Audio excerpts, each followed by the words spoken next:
Good evening. This is Chair Hemalata Dandekar, and I'd like to call this regular meeting of the Planning Commission to order. Deputy City Clerk Kevin Christian, will you please call roll? Commissioner Hopkins. Here. Commissioner Khan. Here. Commissioner Quincy. Here. Commissioner Shorsman. Here. Commissioner Wilkin. Here. Vice Chair Jorgensen. Here. Chair Dandekar. Here. Present. Thank you. Do we have the flag?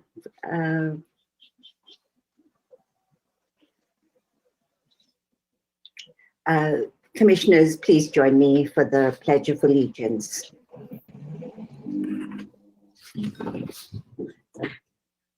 I pledge allegiance to the flag The flag. of the United States of America and to the republic Republic. for which it stands, one nation, under God, indivisible, with liberty and justice. Justice for all. Thank you very much. The first consideration today is of the minutes. So commissioners, I assume that you've read the minutes. Does anybody have any concerns, changes to be made? This is Commissioner Wilkin. I do have a minor change to the minutes for item 2. That's 3700 Ranch House Road in the South Moros. That was the 40-unit condominium project. New condition 5 should read, the main drive shall include permeable pavers, so that's new, or alternative pavement treatment at project entrance, exits, etc. So the change is to add the word pavers or alternative pavement treatment. So we're adding pavement treatment. So that was the condition that I read into the record, and it's actually a little more flexible than what is shown in the minutes. So I thought I would make that correction since it provides a little more flexibility. That was my intent. I assume Does that's the clerk have that change? It's kind of hard when you can't show it on the screen. I've got it. Thank you so much. Okay, thank you. Thank you very much, Commissioner Wilkin. Were there any other changes? Seeing none, could I have a motion and a second to approve the minutes?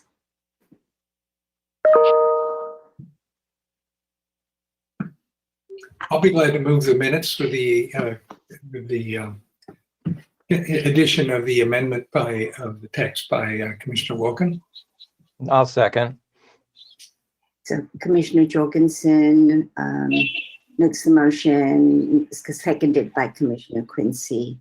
That was Commissioner Wilkin made the second. Commissioner Wilkin made the second. Sorry, Commissioner Wilkin. I'm seeing you, but very easily. Thank you for the correction. I'll see if I can adjust that.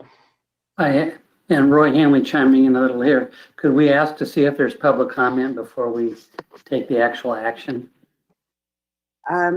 We haven't usually asked for comments on the minutes. Is that something that's required every time? Short answer would be yes. Every action that the commission takes, we have to allow for public comment. It doesn't specifically say that you have to ask, but under the webinar procedures, if we don't ask, people don't have the opportunity to raise their hand. Otherwise, they can just walk up to the podium. I see. If there are any members of the public who would like to make comments on the minutes, please make yourself known, and the Deputy City Clerk will recognize you. And Kevin, do we have any written comments on the minutes? No, there were no written comments on the minutes, and I see nobody posing a question in the question box or raising our hand. So I'd say no comments for the minutes. Thank you. So in that case, could you please call the roll of the motion? Vice Chair Jorgensen, Yes. Commissioner Wilkin, Yes. Commissioner Hopkins, Yes. Commissioner Khan, Yes. Commissioner Quincy, Yes. Commissioner Shorsman, Yes. Chair Dandekar. Yes, Passes unanimous. thank you. So at this time, we'll hear any public comments for items not on tonight's agenda. Items raised are generally referred to staff, and if action by the commission is necessary, may be scheduled for a future meeting. As you can see on the screen, participants of the webinar may submit a question containing their name and the item number they wish to speak to. Once public comments for item is opened, your microphone will be unmuted and you'll have 3 minutes to speak. If you wish to speak on something that is not on the agenda, please note so. Do we have any public comments on items not on the agenda? One moment.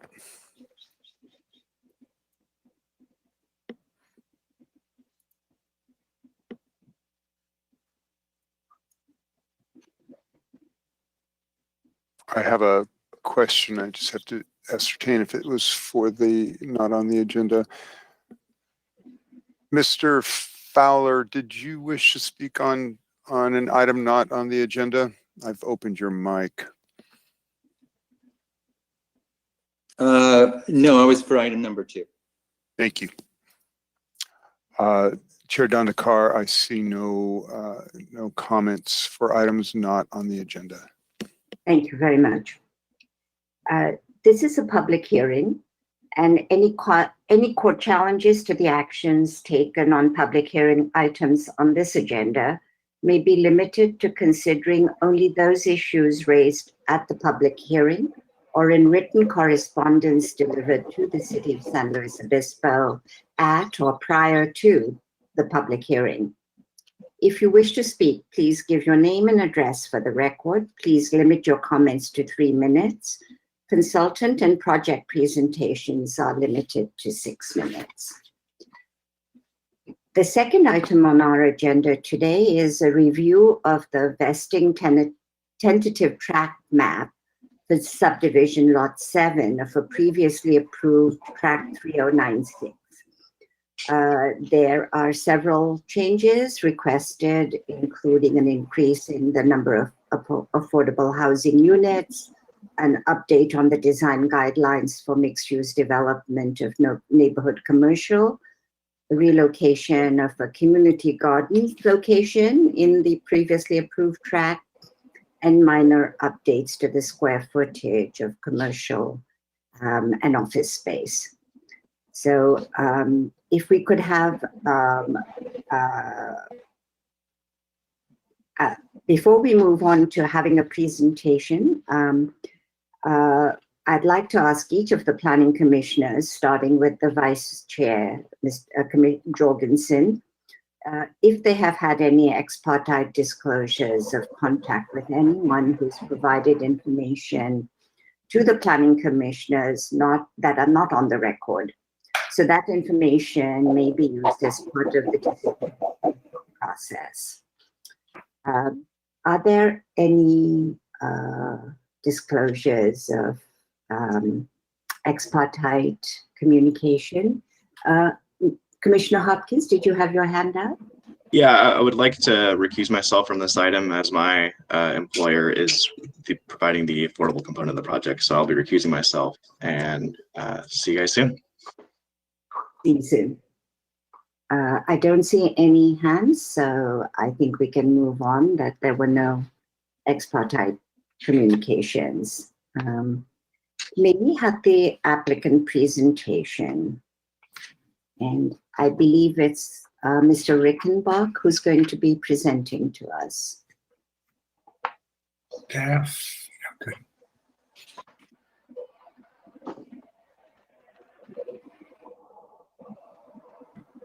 Okay, can you all hear me?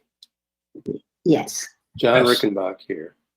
So I'll be presenting the item. The applicant team, represented by a few folks who are, I see are all in attendance, will be available to answer questions. They may have a short presentation, although no PowerPoint for them. But I'd like to go through this and spend a little bit of time explaining the project and the context of this project. Okay, first of all, let me, oops. Okay. Let's see if I can get back control of my screen here. Okay. Can you all see the presentation on the screen right now? Yes. Okay. Okay. So the recommendation will be to adopt a draft resolution, which has an attachment, recommending to the City Council that they introduce an ordinance to amend the San Luis Ranch specific plan and approve the vesting tentative tract map based on findings and subject to conditions of approval that you have. Context, here's the San Luis Ranch specific plan, wedged between 101 and Madonna. And we've seen it before, but this is the council approved project from 2017 to provide background what the basis of the specific plan is right now. It allowed a specific plan and to be consistent with the general plan as amended for a 131-acre site. And it guides the land use, circulation, and everything else that could be developed within this area.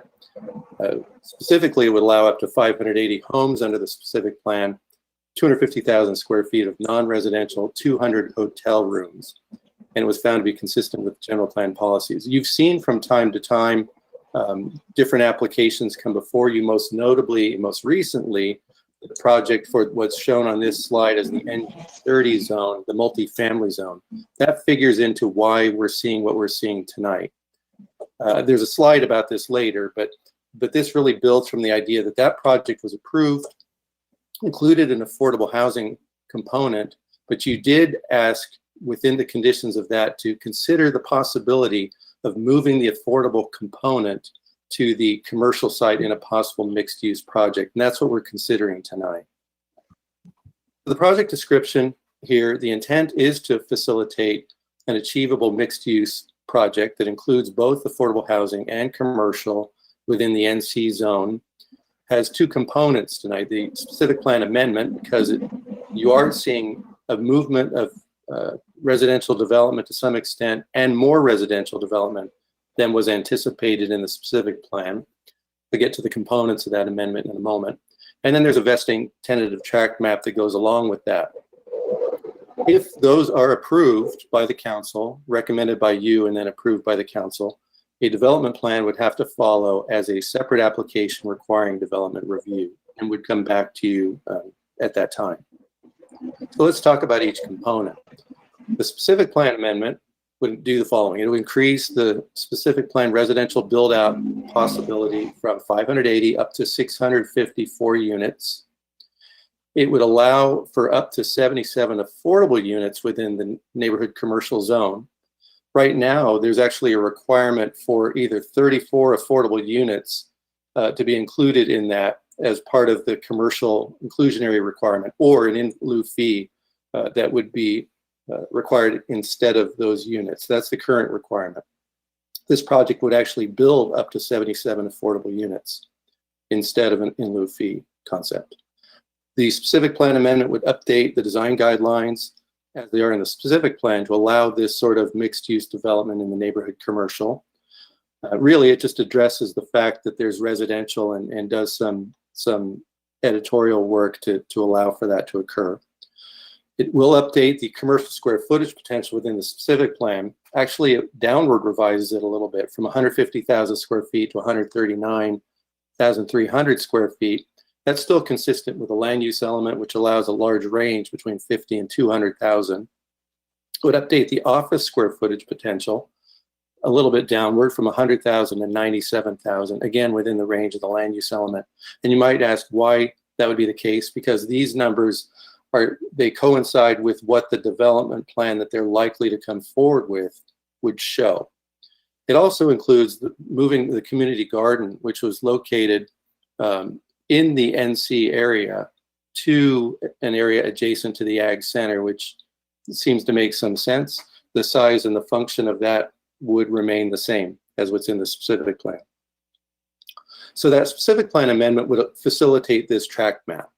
And the tract map is an 11-lot subdivision of a little over 11 acres within what was lot 7 of the approved tract map for the entire project. I have a slide on this to make that clearer, but that covered the whole specific plan area. So this is basically a subdivision of a part of a subdivision. The lots would range in size from 0.3 to 2.77 acres, and they're intended to coincide with where development could occur. 10 lots are for future commercial development, 1 is for residential. It does establish the grading, drainage, stormwater, and utilities requirements for that commercial development I described, which is up to 114,000 square feet in this area, and then 77 residential units. It would abandon and dedicate new right-of-way to accommodate a new bus stop on Delidio Drive adjacent to this tract. To show you how this fits into the original tract map, on the left, we have a sheet from approved tract map 3096, which covers the entire project site. You can see on that map, Delidio Drive on the right, you can see Madonna Road across the top, Ocean Air across the top to the left, and that's Froome Ranch Way coming through, and then 101 at the bottom. So that really laid it out for the entire tract. And you see there's only detail provided for the housing in the middle there, but there was no detail provided where the oval is on the right side adjacent to Delidio Drive. That's the commercial area. And that's why there's a tract map being proposed right now, tract map 3142. And there's detail here on the right showing that lot 7 from the original tract map. So now what this new map does is provide detail within that area. And this is that. Now you got to turn your head to the side to see the same view as you saw on this slide. Because this side you're looking kind of northwest, and this side you're kind of looking northeast. So you've turned 90 degrees, but it's the same place, and that's Delidio along the top. And you see that where the commercial lots would be. The residential lot would be a lot 11. It's a little hard to see, but it's the one on the bottom left within the tract map. The next slide will show something that really pops it out. This is an illustrative site plan, which is based on that tract map from here. So it's just adding the pictures to it, how it could come forward. Now, this is not a development plan, but this would probably provide a pretty accurate description of what the development plan would likely have in it. So don't take these details to heart in terms of design, because this could change. But this does show how that tract map could work. And you can see where all the commercial lots are. It's the brown 1 through 10 sprinkled around, parking in the middle, and the parking coinciding more or less with the Airport Land Use Commission no build zone right there where you see it with the red hash. And then on the far left side, you see where the housing would be within this project. So it's all intended to fit together as sort of a puzzle here. But for right now, it's this tract map which you're considering.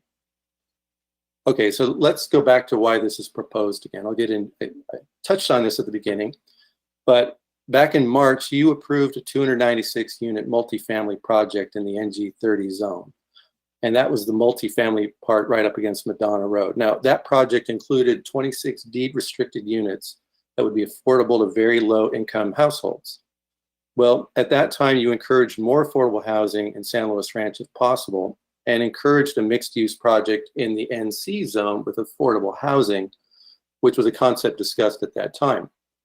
In that approval, there was a condition, condition 15B, that allowed, if an affordable housing project were approved in the NC zone, and that's what we're working on right now, the multifamily project requirement for those 26D restricted units could be transferred to the NC project. That isn't to say there'd be 26 fewer units over there.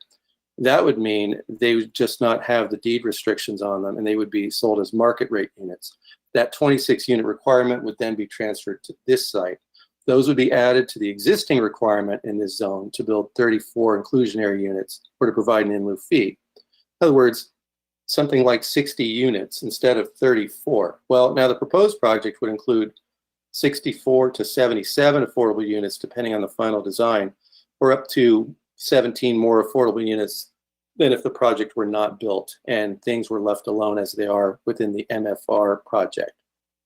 As I said, those 26 units in question in that multifamily project would then become market rate units. So how does this rate to the policies of the city? Well, first of all, in the general plan, the project does implement housing element goals related to providing more affordable housing, no question about that. The revised commercial and office build out is within the range specified within the land use element, as I indicated before. And then a CEQA addendum, which was prepared, I'll go in that in another slide, showed no additional impacts to city services. So the land pattern is consistent, and the impacts on services are consistent with the intent of the general plan. In the context of the San Luis Ranch specific plan, it's consistent with the intent of the adopted plan relative to land development. It does update certain aspects of the specific plan to ensure internal consistency, which is all described in quite a bit of detail in Table 2 of your agenda report. Now, that's the reason for the specific plan amendment, to make sure this project is internally consistent. And then the subdivision regulations, the proposed commercial common interest subdivision of the type envisioned right now, it's a single owner, it's all intended as an interlocking project. This sort of subdivision is allowed, and in this case necessary, to allow this kind of development to occur. As I said before, a future development plan application would be required, and that would require development review, which would mean it would go through Planning Commission for approval. Relative to affordable housing, the affordable housing requirements right now under the specific plan and the development agreement require that affordable housing be consistent with housing element policies, that those 26 deed restricted units currently required in the NG 30 zone for very low income households. There's also 10 deed restricted workforce units in that same project which you approved. And the NG 30 project that you approved provides the required number of units. Now, how does this work in the context of the NC zone? Well, the proposed plan would transfer the requirement for those 26 very low income units to this project. The proposed plan now would be a mixed use development that would include up to 77 affordable units, as I said, which is quite a bit more than 34 currently required, or even the collective 60 if you add the 34 to the 26. And therefore the new project would result in up to 17 more affordable units than under the existing plan. The CEQA process for this is fairly straightforward. The final EIR for the entire specific plan was certified in 2017. A year later, the City Council certified a supplemental EIR, which is intended to address changes to the specific plan phasing. Just a month ago, on August 18th, the City Council adopted an addendum to the final EIR that was intended to address modified traffic mitigation requirements that would arise because of the development that's being proposed right now. So by moving housing over to the NC and increasing it, an addendum was prepared to analyze that and look at various issues, especially traffic. And it was determined that there was no additional impact as a result of all that. And the mitigation requirement did modify a little bit in terms of the traffic, but ultimately it resulted in the same level of impact and development. It was consistent with that. And then finally, the project will be required to incorporate all applicable measures, mitigation measures from the EIR and the final supplemental EIR as well. Now, in the last few days, we've had a chance to work with the applicant and to make sure the conditions that are in there do make sense and are implementable. And as a result of that, there are a couple of conditions that are in your packet that we recommend modifications to make it more consistent and less ambiguous in terms of how they be implemented. And these are them. They relate to utilities, and essentially they are really just pointing to make sure that the water service meters in the case of condition 30 are consistent with municipal code requirements and not try to interpret those requirements explicitly here. On condition 31, non-potable water is put in place of recycled water because one opportunity is for them to use on-site wells, for example, for the use of construction activities such as grading and dust control. So again, to end where we began, first, that's to adopt the draft resolution recommending that the City Council introduce an ordinance to amend the specific plan and vesting tentative track map based on findings and subject to those conditions of approval, including those recommendations I just stated there. And with that, it's questions or I hand it back to the Planning Commission. Thank you. Thank you very much, Mr. Rickenbach. That was a presentation from staff on the project, and I'd like to ask commissioners for questions to Mr. Rickenbach. I'll call on you alphabetically, just so we're sure we get everybody. Commissioner Jorgensen. I have no questions. Thank you. Commissioner Khan. I have one small question. Next to the residential property, there's where the post office is. It says open space. What is that? Okay, let's see. Right. It shows on right here. the detailed site map. No. The residential property on your track. Show the visual of the track map that you presented earlier. Okay. Of the track map property showing the buildings and the parking. This one. There you go. Now, right there on the left-hand side of the picture, it says open space, and I'm just wondering what that is, because I thought the post office was there. What that is right there, that's right up against Cerro San Luis Channel, which is the drainage channel that goes through. And in fact, you can kind of see it a little bit in context on this. You can see on the green where the open space goes through, that's what that is. All right. Thank you for the clarification. Thank you. Commissioner Quincy? Thank you. When I was looking at this, it looks like they've basically just shoved all the affordable housing into the corner. So it doesn't seem integrated whatsoever within the commercial use. So I'm wondering why that is and why staff wouldn't be recommending something a little bit more integrated and something a little bit more like the mixed use we're used to seeing.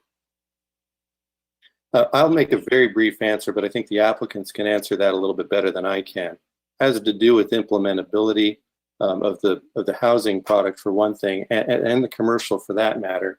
There's also restrictions related to the Airport Land Use Commission in terms of how you might design a project to make that work, given the constraint that you can't build anything right in the middle of the site where the parking is shown on this. But I'll defer the rest of that answer to the applicant team, who will have more to say about that. Okay, yeah, I look forward to hearing from them on that. And then secondly, I noticed throughout the staff report in your presentation, we use the phrase up to 17 additional affordable housing units, up to 77 affordable housing units. What is the number? Well, that will come through in the development plan, but we know that it's going to be likely 77 units in here, although it may end up being anywhere from 64 to 77 units within the NC site. But until we see the development plan in detail, we're not sure where that's going to land. But the goal is to get as much affordable housing in here as possible. Right, it just seems like that's a pretty big discrepancy. That's why I was asking. So okay. Thank you. Yeah, I'd like to hear from the applicant on that as well. That's it. Thank you. Thank you. Commissioner Schwarzman?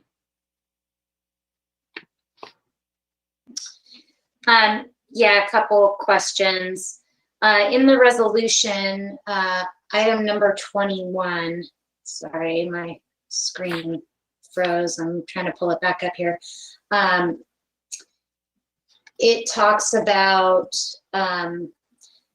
a proposed pedestrian bicycle pathway connection between tract 3142 and the adjacent residential street, Homestead Place. And that being a requirement completed prior to issuance of any occupancy permits for development within tract 3142. Can you explain where that is and what that means? I'll explain briefly. I think that's something the applicants can talk about more. But on this, which is a sheet from the tract map, you can see Homestead Place in the bottom left which is part of an adjacent housing project.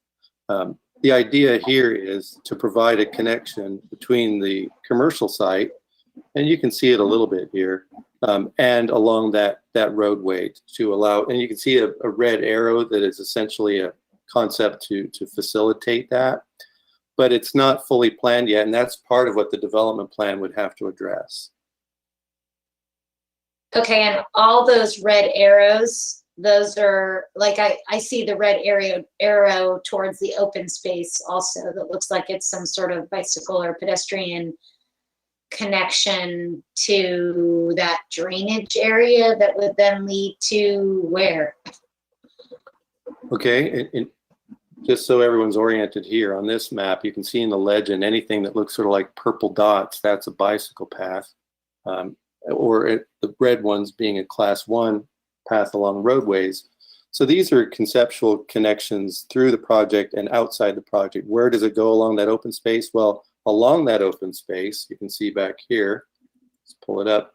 If you can imagine here, where I'm putting the arrow, that's that connection, and it would allow a connection along the drainage channel, either out to Delidio Drive or the other direction along the drainage to connect down to Profumo Creek and the other residential parts of the entire specific plan development. Okay, so some sort of bike path going to the other portion of the housing development, bike or pedestrian path, or over to the, what is that? Is that the post office there on the corner, sort of?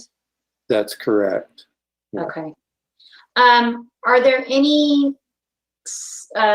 particular pedestrian crossings? And this location, not only is it mixed use with the housing over in the corner, as Commissioner Quincy noted, but it also, across Delidio, goes to another pretty significant sized commercial shopping area with the grocery store and lots of other amenities.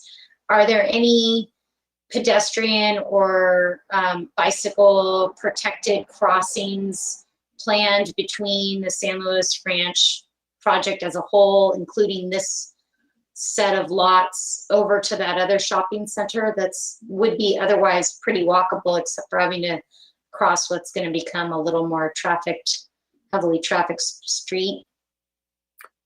Right now, there's nothing planned within this project that addresses that yet.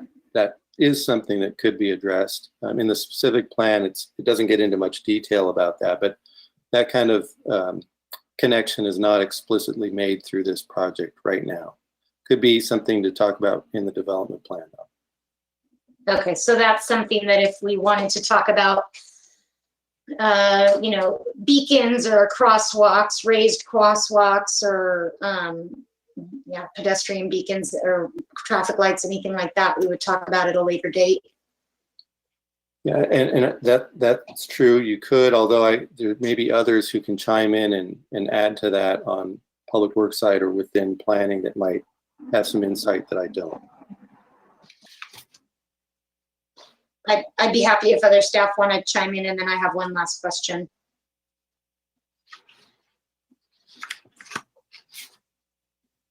Okay, then I'll ask my last question. So I don't remember specifically if it said this, but this plan amendment, because of the additional housing units, it essentially reduces the amount of commercial square footage in the St. Louis specific plan, correct? Because it adds those extra housing units in the corner there instead of building that lot out to be all commercial. I think it was like 250 square feet commercial, 250,000 square feet commercial initially, and now it's like 100 and something, 139.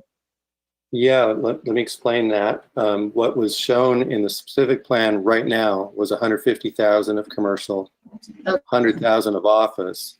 What would be developed within this area actually be potentially something like 114,000 of commercial. You see 139 on this page.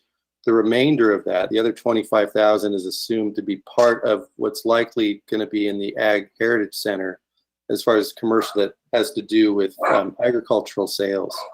So that's the idea. It doesn't actually reduce the overall development potential too much on either the commercial or the office, but a little bit based on what the refinement of the likely development plan is going to be. That's true. How are we squeezing in all this extra housing? Is it just going to be more densely, more dense buildings than was originally planned? Again, I'll let the applicant speak to that because those are design type of issues. All the specific plan really did was prescribe what the development envelope could be, and it's up to them to figure out how to make that work if it's possible. Okay, that's all my questions. Thank you. Thank you. Commissioner Wolkin? Yes, thank you. I do have a number of questions. First, a few process questions, I guess, or a technical question about the tentative map.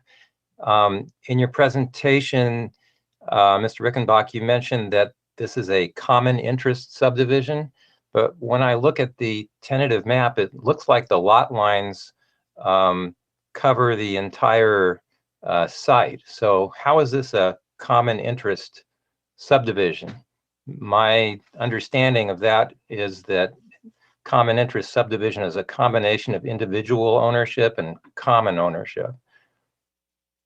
Well, that's a good question. That's a perfect question for Brian Lavelle, who knows how to answer that better than I. Sure. The commercial subdivisions are essentially can be include ground level subdivisions that include things like this type of development where you have a development where you have shared access, you have shared parking lots. Essentially, the word common interest applies to this project because it's being reviewed as essentially a single development plan versus a typical subdivision where you have separate ownerships, development that's not coordinated. In this case, it's part of a specific plan, part of a development that's reviewed together for access, conditioned by the city with conditions on the tentative map for shared utilities and access and easements. So as a commercial subdivision, it does fit that criteria. Okay, so if I'm reading the map right, the lot lines include not just the buildings themselves, but they extend to include adjacent parking. Is that correct? Am I reading that right? That's correct. Okay, so was the configuration of the lot lines then designed in order that each building accommodate the appropriate amount of parking that's anticipated for that building? Is that how those lines were established? So the lines, typically the way this works, you would have an easement over the entire parking area. So you have separate lot lines that establish essentially you're just imaginary ownership boundaries for the different buildings or the spaces within the buildings. And then you have shared access and easements for parking that is shared amongst all of the potential owners within the development. Okay, so well, I'm assuming then that the lines have something to do with how much parking is needed for each building. It looks like the larger buildings have the bigger lots and include more of the parking area, and the smaller buildings have include less of the parking area or hardly any parking area. So that's fine. I just wanted to make sure I was looking at that correctly. And on the process, I appreciate the staff and the applicant providing the illustrative site plan for us to take a look at in connection with the tentative map, because it is a little challenging, at least for me, to consider approval of a map without knowing exactly what's going to go on the site. But I'm wondering, how come the map and the development plan in this case aren't being processed concurrently? I guess there's no requirement for that. And for that matter, the addendum to the EIR, shouldn't we be looking at all of those together? I'll allow the applicant to speak to some of that issue about the timing of the development plan, but you're right. It's not required that they come together in this case, but it is important that if you do approve or recommend approval to the council of the map, that whatever it is, they're going to have to respond to it in the development plan. As it is right now, if I understand correctly, this map as shown would coincide with what their development plan would be able to accommodate. So any conditions that come out of this, they'll have to adjust, and that's fine, but that's the way they are moving forward in terms of their planning for that. And then there was a second question. I just forgot what it was. I'm sorry. Oh, well, it had to do with the concurrent processing. I was wondering also why the EIR addendum isn't, why the Planning Commission is not considering that as well, and why it's already been approved before we even consider the tract. Well, it happens to be plan amendment. Right. It happens to be a sort of a happy coincidence in a way. It could be that would be ideal, I suppose. But about a month ago, the applicants had come forward to consider the possibility of there's an operating memorandum that has to do, well, there's several things going on, but the idea being that they went to the council to see if there was the possibility of modifying the traffic mitigation requirements. That did require an addendum. That addendum was out ahead of this by about a month or so. Now that just in itself required an addendum, but it needed to describe the kind of development, actually this exact development that's being considered here now. So there is an addendum that the council had to approve for that action. It happens that that addendum coincides with this. So there is an addendum that covers this action right now. It does seem process-wise a little unusual, but you do have a valid CEQA document that covers this action. Okay, and as far as our purview tonight, so I understand that the development plan entitlement actually is coming later.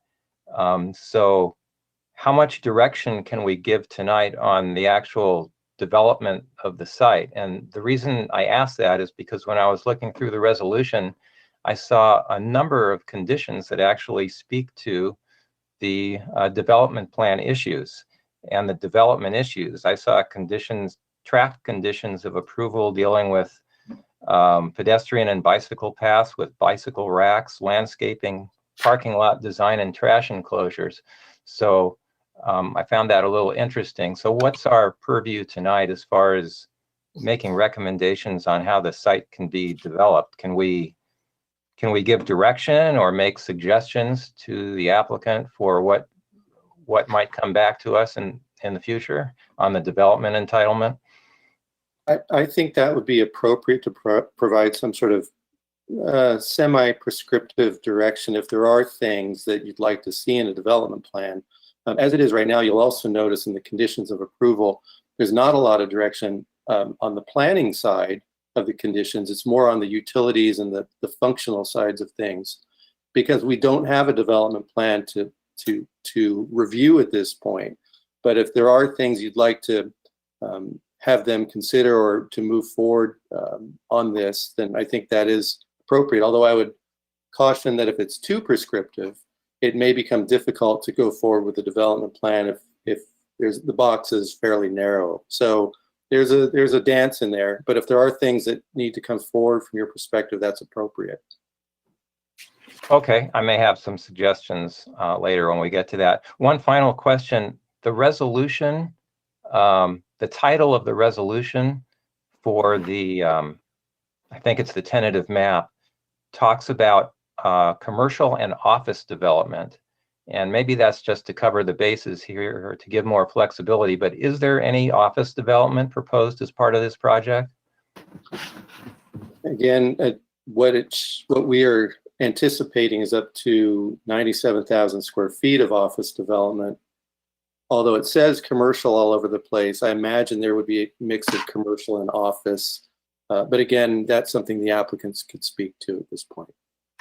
So you said up to 97,000 square feet, but did you mean on, my question was with regard to this tentative map that we're considering right now. Is that supposed to be all retail or is there possibility of office as well? I'm sorry, that Right now, I think I misspoke on that a little bit. We're talking about this map would establish grading stormwater utilities for up to 114,000 square feet of commercial space and 77 residential units. The office, I'm not entirely sure here. Again, the applicants could clarify my fuzzy brain a little bit. Okay, so I'll just, I'll be waiting to hear the applicant respond to the question about office development and also about the timing of the map and why that's going ahead of the development plan. So that's all the questions I had. Sorry, I was kind of long there, so thanks for bearing with me. No, thank you very much.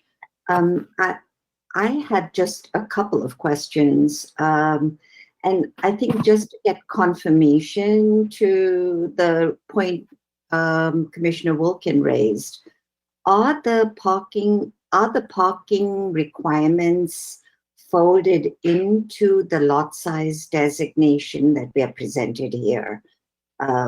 For each of the, so basically, I didn't hear a confirmation from Mr. Rickenbach, but I just want, because the lots, I had some questions about how much parking would be needed for the affordable housing, for instance, and the size of the lot.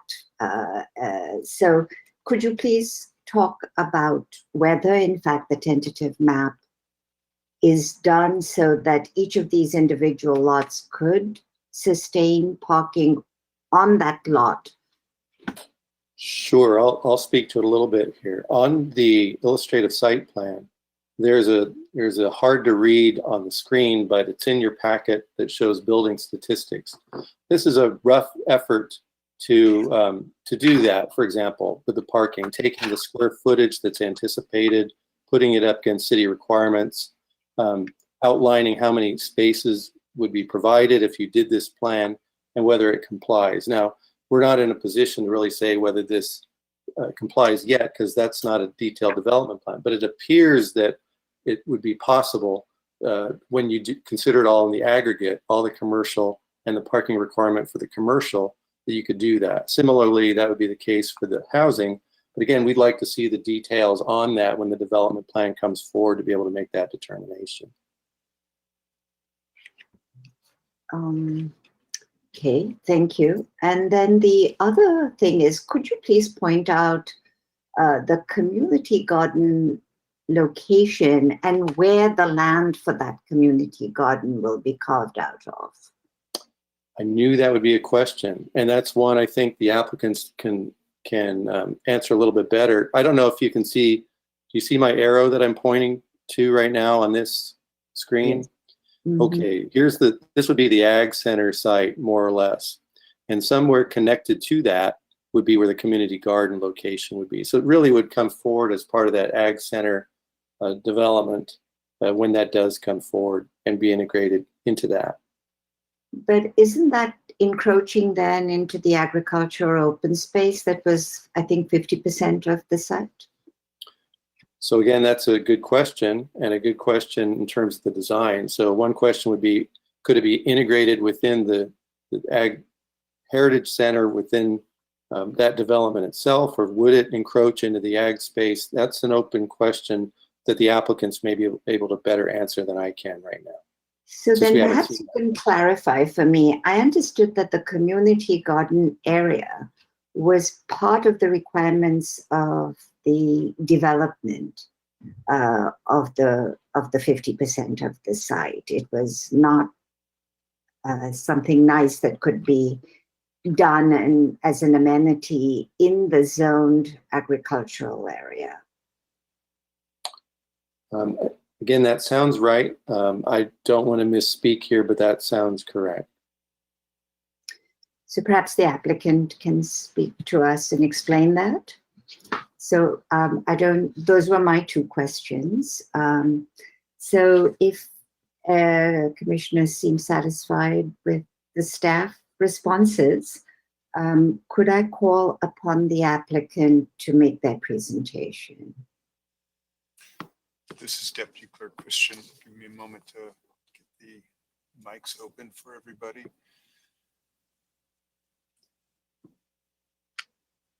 Mr. Fowler, I have your mic open, and I see.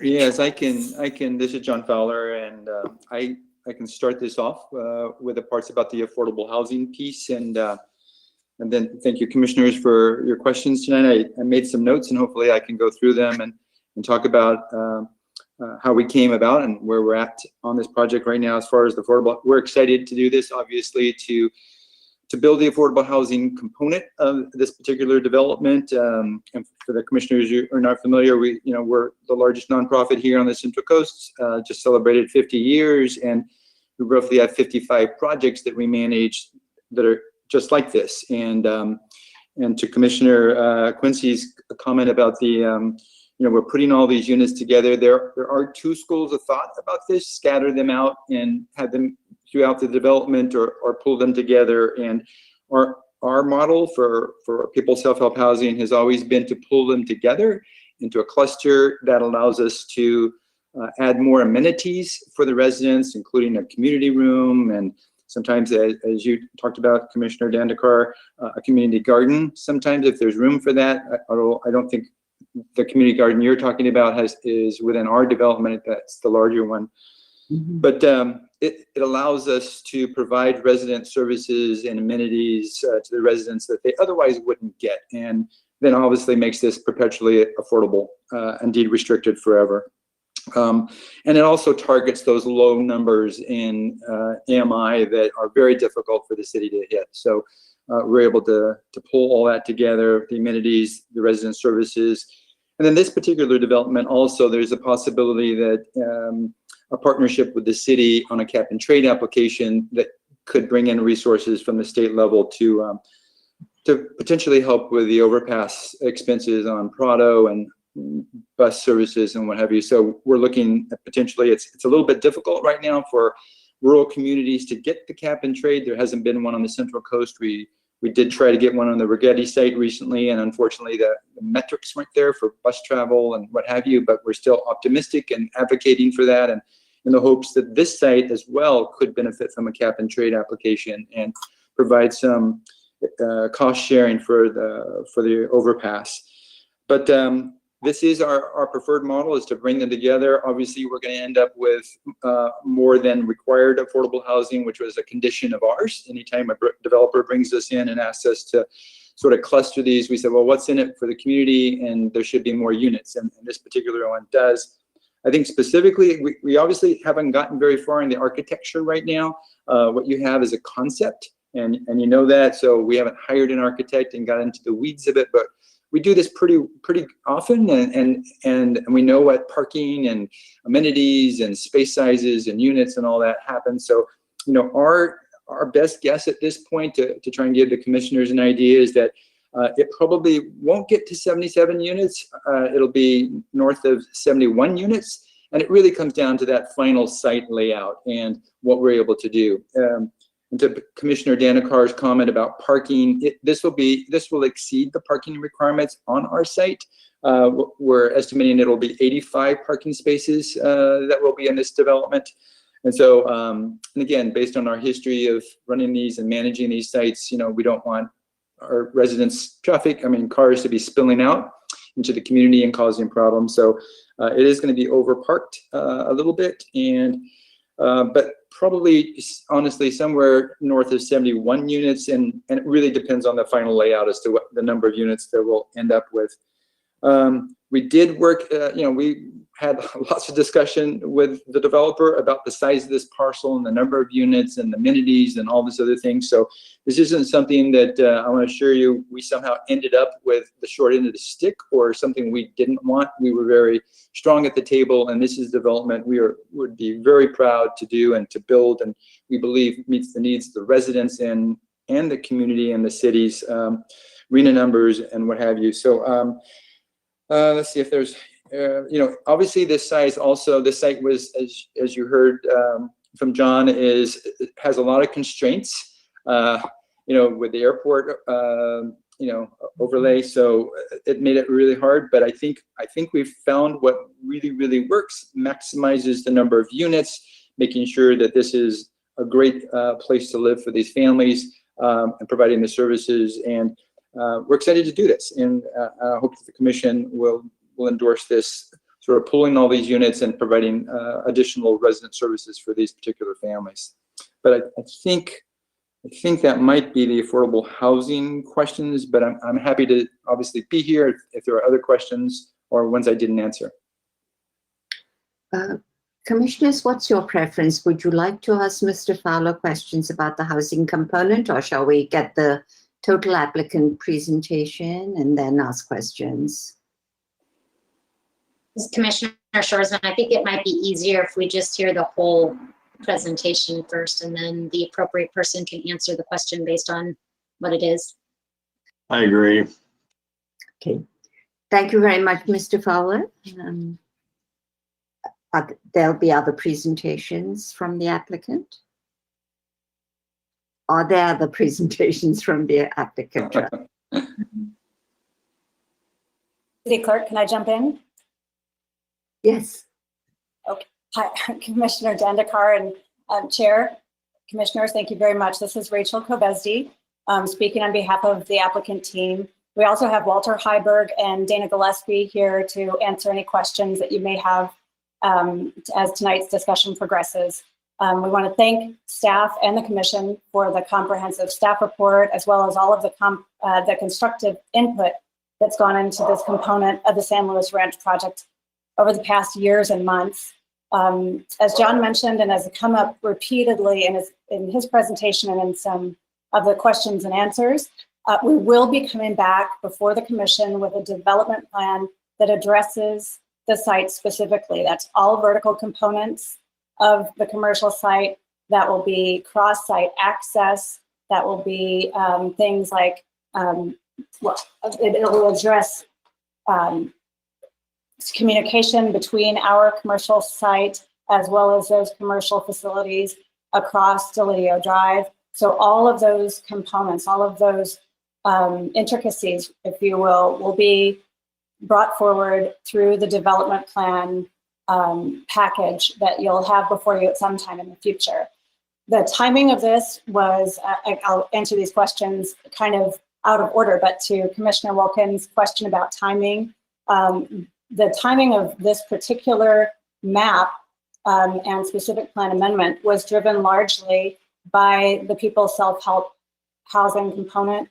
We're really excited to have them involved, because they will be providing affordable units above and beyond those required by the specific plan. And then, of course, they always offer those wonderful wraparound services to the residents of those units, which were the units scattered around the site, we just wouldn't have the capacity for. We wouldn't have a place or management to run those kinds of services and programs. So we're very pleased to have them on board partnering with us. And we pushed this particular map and the associated specific plan amendment forward as quickly as we could in order to maximize their opportunities for grant funding. So we want to make sure that they are not boxed out of grant funds based on failure to apply during the cycle.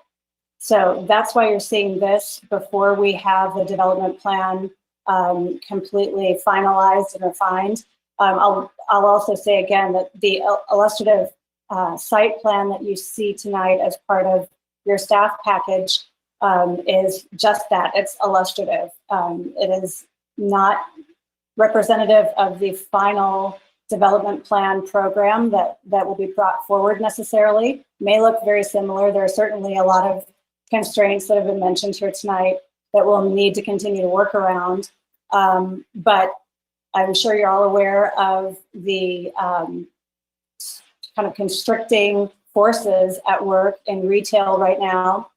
And so we're working with potential tenants. We're working with other partner developers to bring you a development plan that will best facilitate this site in the future. But we wanted to make sure that we turned People's Self-Help Housing loose to go out and get grant funding just as soon as possible, because we feel this has always been a a housing development first, an affordable by design development first. And so we felt that it was critical to get people's self-help housing on their way to getting that funding sooner than later. So that, I hope, addresses Commissioner Wilkins' timing questions.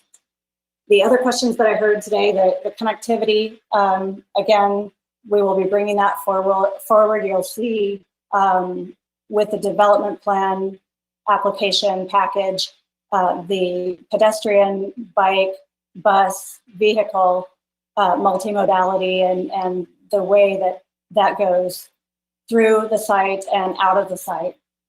Let's see what other things that I heard. We do, I would also say to Commissioner Quincy's question that we also do have deed restricted workforce housing units that are scattered throughout the site. So those are at a higher price point than the low and very low affordables, but they are in fact deed restricted and will remain so. And they're under the city's affordable housing program there. It was already mentioned that the affordable housing component has parking that is self-contained. So that lot is slightly overparked.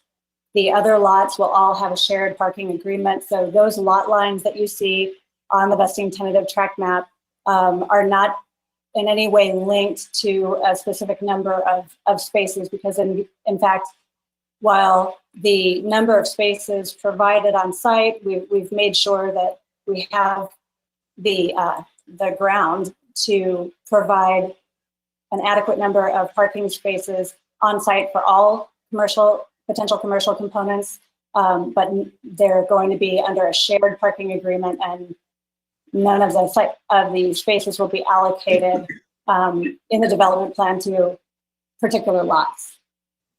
So, and then the community garden, Commissioner Dandekar, thank you so much for bringing that up. As you know, that's my favorite piece of this, other than the affordable housing.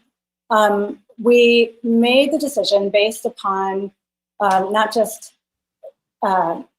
experience here in San Luis Obispo, but in other cities and jurisdictions as well, that community gardens are a wonderful amenity for neighborhoods, but no one wants to live right on top of them.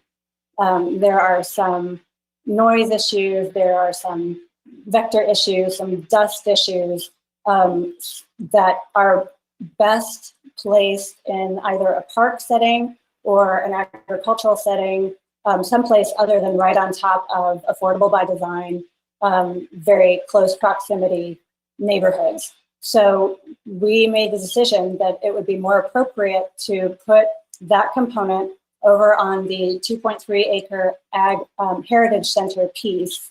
That way the community gardeners can also benefit from the professional gardeners that we're going to have working on harvest boxes and recipe cards and organic programs, all of those good things that can then benefit those community gardeners as well. So that's why that component got shifted. You'll see a development plan for that site coming up here as well, probably 2021, I would say second quarter perhaps. So that's the community garden issue. I think those are all of the questions that I heard.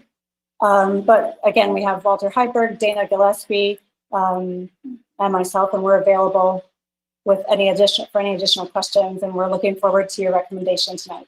Thank you. Thank you very much, Ms. Covid. I take it that concludes the applicant's presentation. That's correct. I'd like to, Michael, did you want to have any comments on this? I see that you're on. And... Yeah, thank you, Chairwoman Dandekar. I do want to just address a couple of questions that I didn't hear real clear responses to. So let me see if I can hit on those a little bit. So on the conditions of approval, I've been reading through those, and what you see there is guidance direction on what the development plan should include, and then the opportunity will be in the future when that plan is in front of the Planning Commission to make sure that all of those items are provided, to add any additional items that you would want to see as it relates to features of the project or components of the parking lot, of the pedestrian features, the connectivity. The development plan will give you the opportunity to do that. The things that staff has identified here are directional items for consistency with the specific plan and the zoning regulations, and really it's guidance essentially on what the development plan has to include. So definitely appropriate for the Planning Commission to include additional items, but just in theory, the way that this works with subdivision maps is that all of the conditions of approval for a subdivision map essentially have to be satisfied before you're allowed to record that map. And so the conditions that are related to the development plan really get satisfied in the future when that development plan is submitted and approved. So what you get here is directional items that will be implemented in the future, and those will all be guaranteed by the application itself. There's financial guarantees and there's written agreements as part of the recording of a final subdivision map. So that's why this doesn't have more conditions as it relates to the actual improvements. And the improvements are shown for reference essentially. In terms of the parking and the lot lines, and I know Walter Heiberg might be able to speak to this more, but I did want to address that because it wasn't addressed directly. I don't believe that that is the intent of the design of the lot lines, but I guess I'll say that the city would not require that to be the case. So the lot lines comply with the city's subdivision regulations, and the map can be approved without any exceptions. The city would not require all of the parking for the buildings on each of the lots in the subdivision to be wholly contained within that lot, because as a common interest subdivision and the kinds of things, the agreements that get recorded with the final map include reciprocal access and parking easements. And so the required parking when we look at a project like this includes all of the uses and all of the available parking. Parking is not, labeled in any way in a project like this. Parking is not exclusive to one or another use within the project. I wanted to hit on the community garden acreage because as was mentioned, the community garden is within the Ag Heritage Site, and the Ag Heritage Site is approved as part of the overall development plan, or specific plan, I should say, including the 50-50 breakdown. And so there's no change to any of the uses approved in the conservation easement area associated with this. So the idea that there'd be a community garden in the Ag Heritage Site is consistent with what's the range of allowed uses in the specific plan for the Ag Heritage Site, and does not take away from the conservation from the land that's conserved for agriculture. Finally, and actually, John, if you can go back to the overall site plan in the presentation, if you would. If you I give him back the control.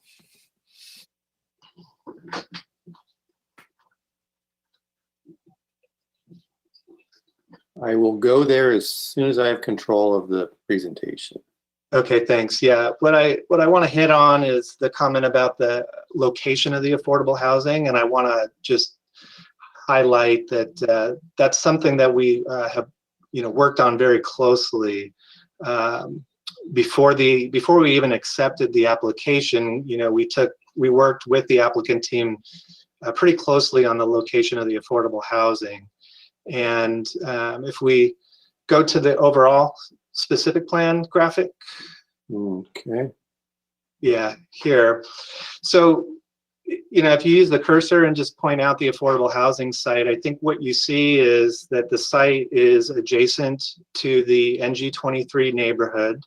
And despite the colors on the map and the bold lines, it also is situated along what will be an enhanced waterway, which is an open space feature of the project. So it's bordered on one side by this, what will be a nicely landscaped enhanced feature. It's bordered by the residential neighborhood.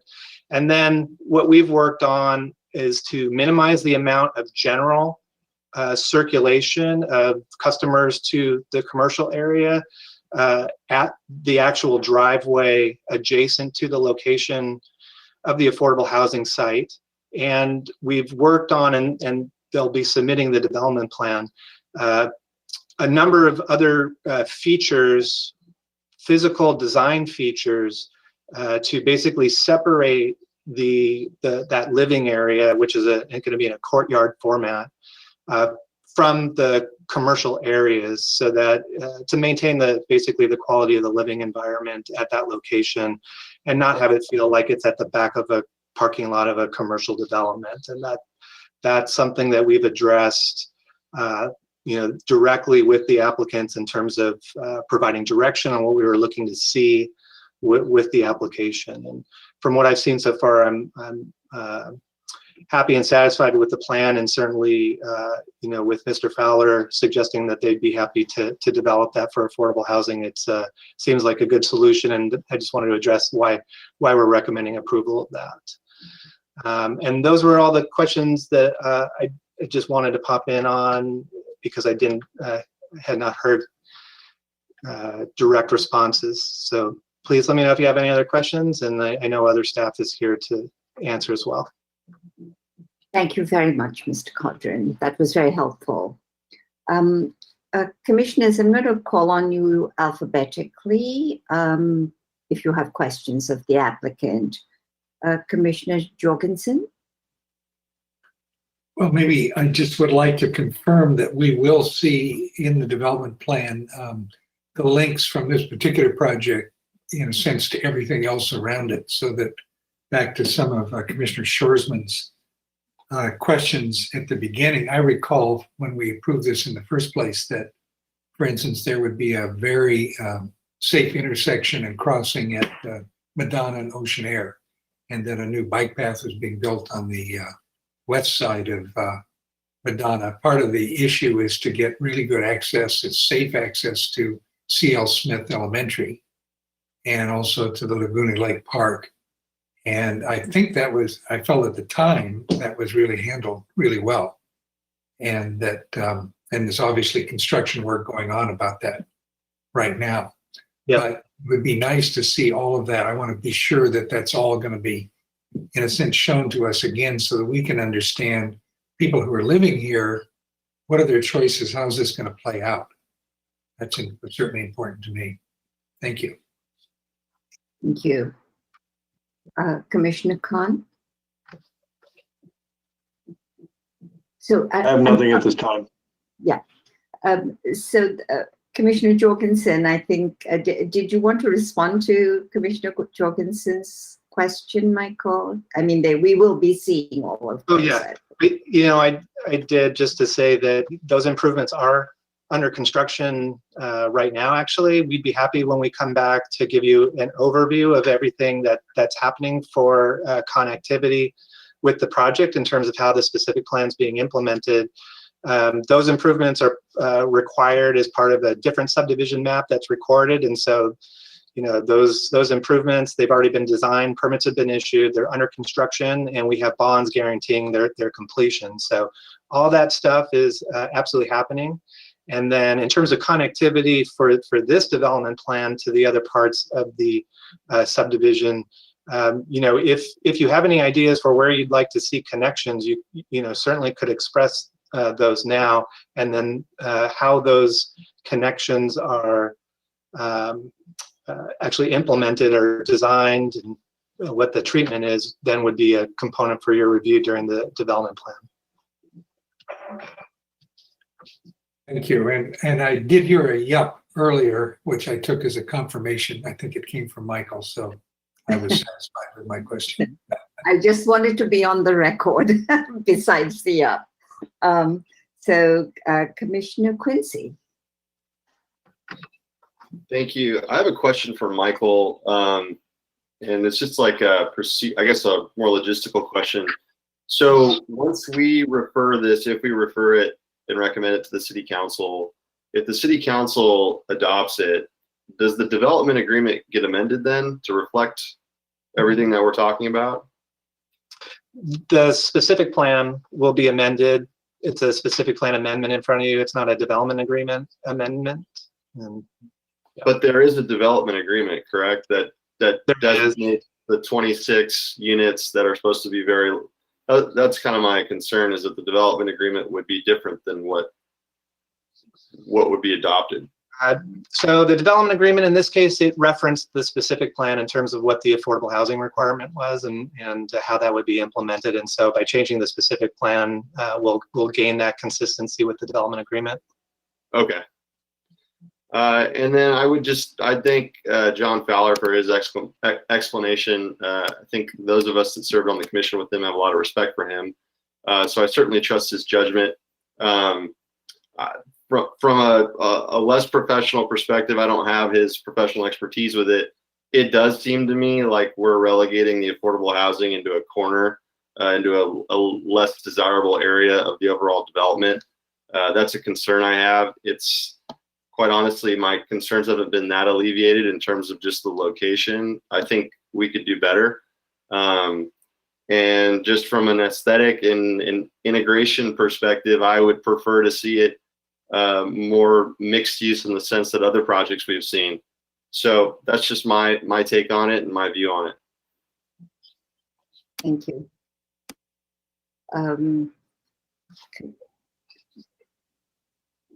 Commissioner Schwarzman. John, did you want to respond to that? John, Commissioner Fowler? Mr. Fowler, did you want to respond to that? I'm not sure what I would say beyond what I did say. I understand Commissioner Quincy's comment. We do have a lot of expertise here, Nicholas. So, and we did a lot of horse trading are looking at this thing, and it is a very constrained site. So this is the preferred way we did it. We would like to do it, and the way we've done all our other developments. And it is what we did.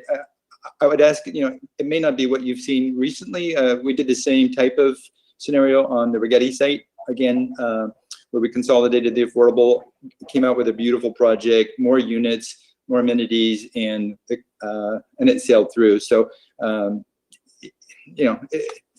this is a good development. We're excited to do it. We think it's going to be as good as any other of the 50 that we've done. So that'd be my comment.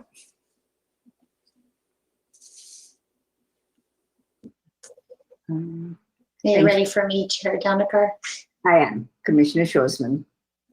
Thank you. I would love to hear the applicant's perspective on the question that came up earlier about office space versus commercial. How much of the development would be considered office space, and would it be just sort of integrated with the commercial space, or is there, I know we're kind of early in the process and there's no development plan yet, but I am curious about how that is intended to play out. So this is Rachel Kovesdi. John, can we get the overall specific plan area map up again, please? I think that'll be informative for a number of these questions. So first of all, to Commissioner Schwarzman's question, the office component of the project is actually on a separate part of the site. So while office is an allowed use in the commercial development portion, the tract map before you this evening, there's actually a separate site on the, we'll call it northeast side of Broome. So basically kitty corner from this site, that will be the office development. So we will have a development plan or other planning processes for that when it comes forward. This again is just the commercial component. Offices and allowed use, but we have not inked any deals with any tenants, office or commercial at this moment, to the best of my knowledge. So again, at this point, it's very preliminary.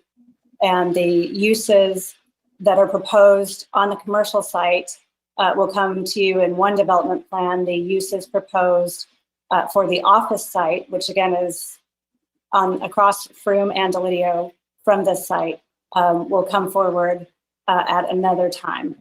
So, and I also wanted to point out on the overall map of San Luis Ranch specific plan area, both that the affordable, the people's self-help housing affordable component is immediately adjacent to the rest of the multifamily units. So and on the large map, on the large site plan, you can see the pedestrian bike connections over the creek, over the small drainage, and down to the access points that Commissioner Jorgensen was interested in as well, that are currently being constructed. So again, we're looking at a very small piece of the specific plan area today, but it is very much integrated with the specific plan as a whole. So if at any point in time, John, if you can get that up and just point out those features, that would be helpful. Yeah, I think it would be helpful to see a map for some of my next questions too. And this is John. I just want to make sure, I don't know that I have control of the screen because I put it up, but I guess you aren't seeing it then.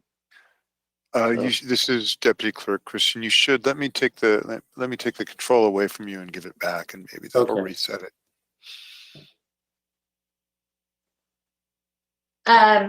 While you guys are working on that, my next question is about it looks like, if you can visualize, it looks like that most of the, well, all of the parking and access to the buildings, to the affordable housing units are basically through entrances of the parking lot. Is that correct? I think I saw in some of the plan documents some pictorial images of, is there going to be gates? Is some of the parking designated just for the residential area? I know you said that it was going to be over parked, but is that controlled? You know, it looks like you would access both sides of that L-shaped parking lot through the larger commercial parking lot. I guess that's the best way to put it. Is that correct? That is correct, John. If you'd like to address that, you may, but I'll just say preliminarily that we are working on the site plan now with an offset for those driveways into the residential area. So you can't really see it on something this scale, but there will be a jog where the residential lot begins. So it even without gating, and people certainly has the opportunity to gate both of those entrances for their residents. But even without gating, there will be there'll be a raised stamped walkway between, basically going from the drainage over to the residential side next to the post office. There will be a similar raised walkway and bulb outs and those sorts of things between lot 4 of the commercial center and lot 11, the residential units. So we've definitely been diligent about making sure that we try to incorporate all kinds of measures that will form a visual separation between the commercial parking lot and access and that for the residential component. And to chime in, this is John. All the things Rachel said, I'll echo that. One of our preliminary discussions internally at the staff level centered around this issue. You know, how are we going to make the parking work? How's it going to be something that works for the residents, that isn't disruptive or will be used, you know, by the commercial people who are the patrons there? How's it going to work? So I know this is going to be a key design issue when it finally comes before us with the development plan. We're going to look at that closely at the staff level. What about in the rest of the parking area? That's in the commercial area. I guess one of my concerns when I see a large parking lot like this is that that it be very walkable. I see the designated dot paths there. Will there has there been consideration to giving, putting a lot of traffic calming throughout that parking lot? I've seen too many parking lots where people tend to walk out to their car, move their car across the parking lot so that they can shop at a location across the parking lot, and that just makes me cringe. So I'm wondering if there's plans to put other traffic calming throughout that parking lot to make it safer for pedestrians and bikes that happen to travel through there. Well, while we have limited control over obnoxious parking lot behavior, we definitely are looking at the site plan as we develop the development plan package with an eye toward maximizing utility and safety for pedestrians and bikes. And yeah, again, it's a small site, no reason to drive from one end of it to the other to get to your next destination. But yes, all of those considerations are going into the development plan package. And for my part, just wanted to add that in looking at this site plan, what we really focused on is minimizing the amount of traffic that would need to circulate over to that western edge of the project. So north is up in this map, and all the way then to the left, there's just a very small commercial pad. That would likely be something like a coffee shop or something that could be frequented by residents. But general circulation and traffic for the overall shopping center, which could include a real wide variety of uses, even a movie theater has been suggested. That circulation doesn't have to go to that westernmost driveway. And the primary entrances will actually be in other portions of the frontage. Okay. Two more questions. One was sort of what I was implying earlier about some sort of crossing of Delidio there. I ride and drive through that Madonna section frequently, and I've seen the numerous great improvements for bicycles and pedestrians going in along Madonna. I guess I wonder how far the edge of this property is from that Madonna intersection, because I see great bicycle and walking access going in and around the perimeter of this slot, of this lot. But I know that people tend to play chicken between shopping areas. And so I wonder if there's still worth considering some sort of intermediate crossing somewhere between the other shopping center across Delidio and this shopping center and housing area. So I think that if we had direction from the Planning Commission to look at that, we could see what might be possible. What I want to highlight is that the Delidio improvements have already been approved, permits issued, and under construction and mostly complete. The distance from the edge of this site, to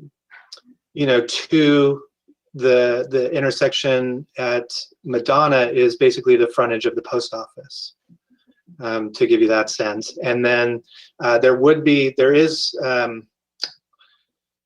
what I have to check is whether there is any kind of enhanced crossing to the promenade shopping center at that location.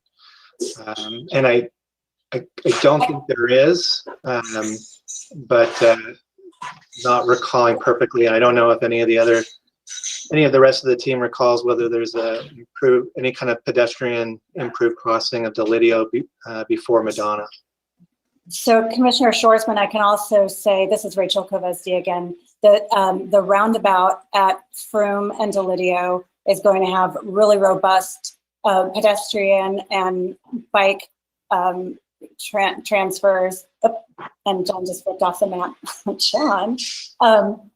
Anyway, so that roundabout is going to have, again, significant bike ped infrastructure there. All of the improvements, of course, going east of there over the freeway with the bridge also have significant bike ped components. And the entire site that you're looking at here is 7 acres, I think, maybe 9, not a whole bunch. So we're not looking at a large footprint for this development, which means that it's very close and compact. And you can see so for example, if you're a bike or ped user from the affordable housing, the People Self-Help lot, you can traverse west, say to C.L. Smith, via the open space paths and improvements there across the bridge over the drainage through the NG30 and to the new infrastructure currently being built on Madonna. If you're going to the shopping center to the north, worst case scenario is that you would just go half a block to the Froome roundabout and over that way. Okay, I'll defer to all of your expertise collectively. I did try to reach out to Luke Schwartz today, and just the day got away from me. I didn't get a chance to ask him about those elements and the distance between those two intersections, because it does seem like a potential place of chicken running across the street. And then my last question, I guess, is for specifically about the housing portion. We saw a low-income housing project a couple of weeks ago where it was described how frequently that provider saw people in their housing complexes using bicycles to get around, and I applaud the addition of the Delidio bus stop in this associated with this. I wonder what kind of bicycle parking was being planned for the low-income housing area, and if you had any thoughts about that. We've talked about car parking, but not bicycle parking, and I feel like that's a particularly important aspect for this income level property. Absolutely. So I can tell you a couple of things. First of all, Luke Schwartz has been involved with the traffic division, has been involved at every stage of the planning for these improvements. So your city traffic division is hard at work overseeing this and directing that design. I know that both for the commercial parcels themselves, as well as for the People Self-Help residential parcel, large banks of bike racks and bike facilities are being planned, both storage, both inside and out. So again, that will come forward in the development plan, and I hope that the commission will be satisfied with those, because we're clearly trying to put forward a very bike and ped friendly neighborhood here. Thank you. The last thing that I would just comment on some of the things that you said earlier about the communal spaces being provided for the affordable housing units. And I just kind of wanted to put in a plug of encouragement for communal outdoor spaces. I know we talked a lot about the community garden, but this is a tight lot, and I would be pleased to see, places where kids can run around a little bit at least, throw a ball, maybe just wherever you can incorporate outdoor space, the more the better, in my opinion. That's all. Thank you. We're in absolute agreement there. And for those of you who are on the commission, when the multifamily development came through, we actually have tot lots and little recreational features all along that drainage. And then all along the open space going down to the butterfly habitat, the passive recreation area, the recreation loop that goes all the way around the project, and the Central Park in the middle of the specific plan area that everybody has access to as well. And of course, the 2.3 acre agricultural heritage center and community gardens. Thank you. Thank you. Commissioner Schwarzman, that was your last question, correct? So It was, thank you. Commissioner Wilkin. I wanted to thank Ms. Kavesdi for the explanation on the timing of the tentative map and answering my other question about the office uses. So I don't have any additional questions. Thank you very much, Commissioner Wilkin. I don't have any questions. I would like to just comment. I know we'll be discussing this in commission, but I too have shared Commissioner Quincy's concerns about lumping affordable housing in this way, but the constituency that's being built for low and very low, it's really hard sometimes to make it work, to have scattered site. And I've been to enough of people's self-help housing projects now throughout this region, and they do a superb job of providing the kind of services that people in this income strata really benefit from. So I share your concerns, but I'm just from these years of seeing their work, I really think that for this constituency, this is a really good way to go. They provide educational facilities, they provide health facilities, they provide an ability for people to have very small gardens, etc. I mean, they're very creative about the ways that they provide amenities on a site like this. So for what that's worth, I just wanted to add my voice to, and also to the fact that I think the TCAT funding, I assume that they're going for a 9% tax credit project, and there's only one time in the year that you can apply for these, and the time is coming up soon, so I can see why the sequencing might be not quite as linear as we would have wanted, with overall development plans for us to consider and so on. So having said, sorry, these are just a couple of comments, but I thought they might be helpful at this point. Deputy City Clerk, do we have any public comments on this item? This is Deputy Clerk Christian. Just want to remind all members of the audience that if you want to make a comment, that you can go ahead and either raise your hand as indicated on the screen right now, or type in a question.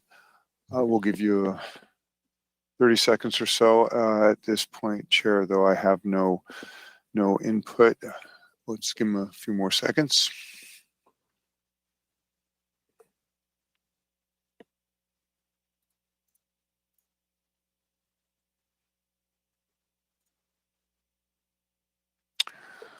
All right, I see no questions at this time. Thank you.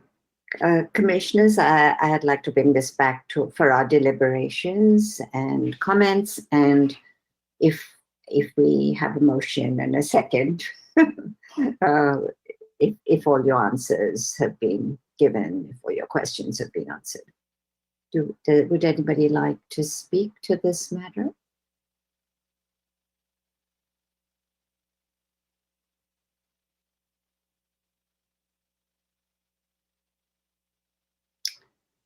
I'm not seeing anybody really wanting to raise any issues. I'm a little comforted by the fact that Mr. Fowler said that they thought they could get 71 units on site. I certainly hope they can, because the difference between 60 and 64 is good, but 60 and 71 is even better. And so I certainly hope we can achieve more units on this property moving forward. If commissioners are satisfied and if their questions have been answered, Are there any changes to the conditions that anybody wants to make?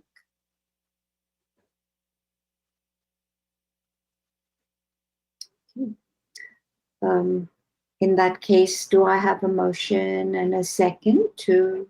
This is John Rickenbach. I just want to clarify one thing. We, in our presentation, had recommended changes to two of the conditions. They don't really change the conditions, but clarified them. And if you make a motion, you might want to comment on that if you agree with that. Could we see what those recommendations were? I'll give him the ability to share his screen again. One moment. Sure, I'll pull it up. I remember the conversation, but I don't remember the exact conditions he addressed. Right. Let's see if I can find that. Okay.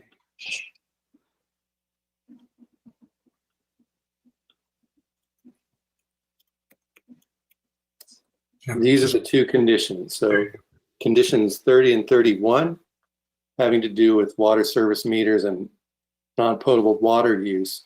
Just clarified it to make it more general in terms of how we implement municipal code requirements for the water service meters, so without being too restrictive in how we apply that. And on the use of water for the construction activities and grading, instead of prescribing recycled water, say non-potable, because there is the opportunity to use on-site wells for that purpose, which has been done for the other parts of the site as well. I'll go ahead and take a crack at making a motion. If I may, Chairwoman. Please.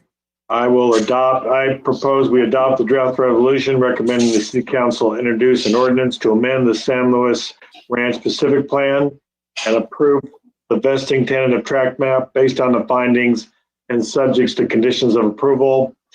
And per the staff report tonight, amend condition COA 30 and COA 31 per the presentation by Mr. Rickenbach.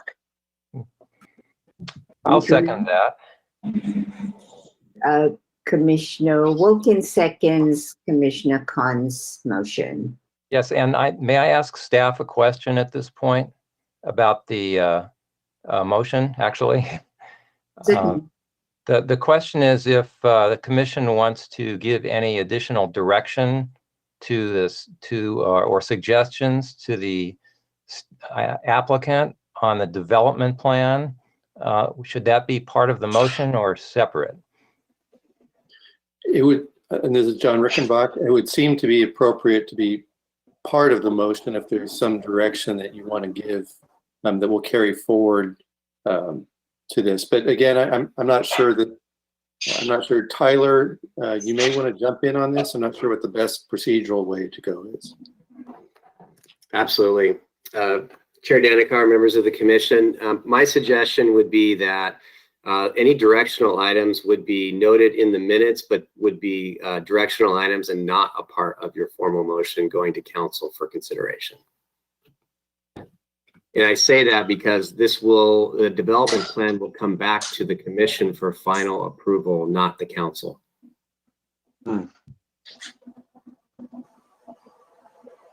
Okay, well, I'll still second the motion, and then I'll have a couple of suggestions after we vote on the motion. Then, is that the procedure? Correct. Okay. Just for clarification, these directional items should come following the approval of the motion? It should be a separate. It would be a separate action, a separate directional action. And they could be comments by individual commissioners. They don't need to be a collective, compilation of an action by the commission. It could be individual comments and suggestions that reference items that you would like to see included in the development plan when it does come back to the planning commission. So in which case we should move to vote on this motion and second then. Will the Deputy City Clerk please call the roll of the motion? Commissioner Khan. Yes. Commissioner Wilkin, Yes. Commissioner Quincy, No. Commissioner Shoresman, Yes. Vice Chair Jorgensen, Yes. Chair Dandekar, Yes. and Commissioner Hopkins is recused. So we have a vote of 5-1-1 and passes. Thank you.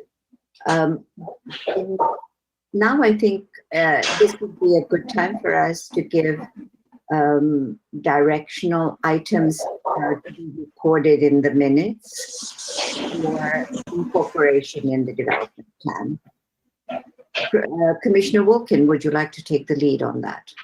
Yeah, thank you. I have two suggestions for the applicant and for staff. First of all, and this was alluded to in the discussion so far, I think by the development director and maybe by the applicant.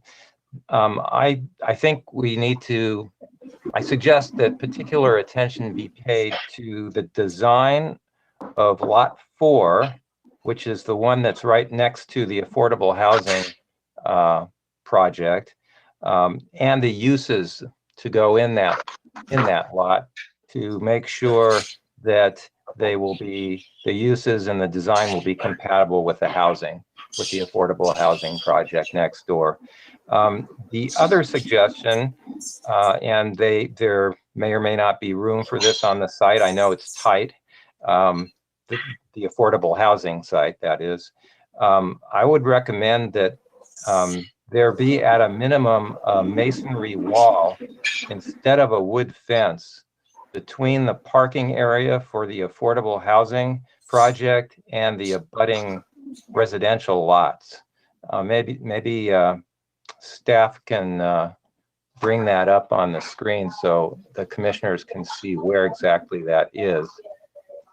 There is a masonry wall proposed between the commercial project and the abutting residential project. And maybe the staff can point that out where that where the masonry wall is proposed. Yeah, right there. But there's a wood fence proposed as you go towards the open space between, yes, and the area between the parking lot for the for lot 11 for the affordable housing and the adjacent single family, actually on the south side. Yeah, right there. So that entire south side I suggest that a masonry wall be considered instead of just a wood fence. Even though they're both residential, lot 11 and the single family area to the south, they're both residential, it's still a parking lot, and you're still going to have impacts from noise and slamming car doors and people going to and from their cars. So I think a masonry wall at least would be desirable, if not also a small landscape buffer area, maybe a 5-foot landscape buffer, just to provide some buffer between the parking lot and the single family residential that abuts it. So those are my two suggestions. Could I add to that, please? Khan, yes. Thank you. To add to the first comment is lot 4. We're going to have loading and unloading of commercial goods in the back of that business or commercial facility. So I would make sure that it is designed so that it cohabitates or co-works with the parking for the residential. A lot of times in the back of those stores, the truck drivers that come on kind of treat it like an area of their own and just unload, and they're kind of all over the place. You want to be sure to give them a spot so they can be aside so people can leave, both with bikes, walking, or in a vehicle out of their parking lot through there without waiting for a delivery vehicle to unload. Great point. Any other directional items? I have a couple to add. I really, really appreciate both Commissioner Wilkin and Commissioner Khan's suggestions there. Those bring up great points. My two are sort of related to a little bit to what I alluded to before, direction to applicant and staff to please consider some sort of crossing, mid-intersection crossing between the roundabout and Madonna. I don't know what that needs to look like, and perhaps some sort of beacon with a brightly colored crosswalk at the most, or at least a well-painted crosswalk that shows up well between the two of the appropriate buildings, either between building 9 or lot 9 and 10 or lot 8 and 9, somewhere in there, just to avoid people who just don't want to walk all the way down to one of the intersections. And unfortunately, people are sometimes lazy about that. And then my other suggestion would be to related to the parking, the bike parking for the affordable housing units in lot 11 would be to consider and try to put in some charging stations for e-bikes, or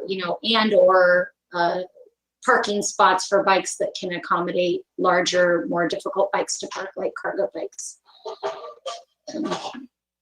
Those would be my two main suggestions for the minutes. Thank you. Are there any other suggestions? No, seeing none. If these suggestions could be incorporated into the minutes, staff? They will be. Thank you. Thank you. So, commissioners, we have one more item before us. So it is 8 o'clock. I suggest we take a 10-15 minute break. What do you think? 10 minutes? Would you appreciate that? Or I think we need That to would be good by me. Okay. Let's keep it to 10 minutes if we could, please. It's 5 to 8. No, it's 5 past 8. Let's get together again. Thank you. Perfect. Thank you. Just a reminder, if you could all make sure you turn your video and audio off during the break. Thank you. I think everybody is back, so we can reconvene the commission. Welcome back, Commissioner Hopkins. And Kevin, are you there? I am. I'm here. Great. So I think we can get started. We are on the third item on our agenda. It is to review a project located at 600 Tank Farm Road. I'd like to ask each of the commissioners once again, starting with Vice Chair Jorgensen, for their ex parte disclosures of contact with anyone who's provided information to the planning commissioners not on the record, so that information may be used as part of their decision-making process. So are there any ex parte disclosures?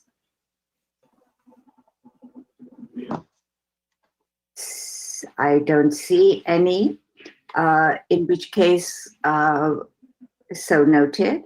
Would Associate Planner Kyle Bell please present the report? One moment while we swap screens.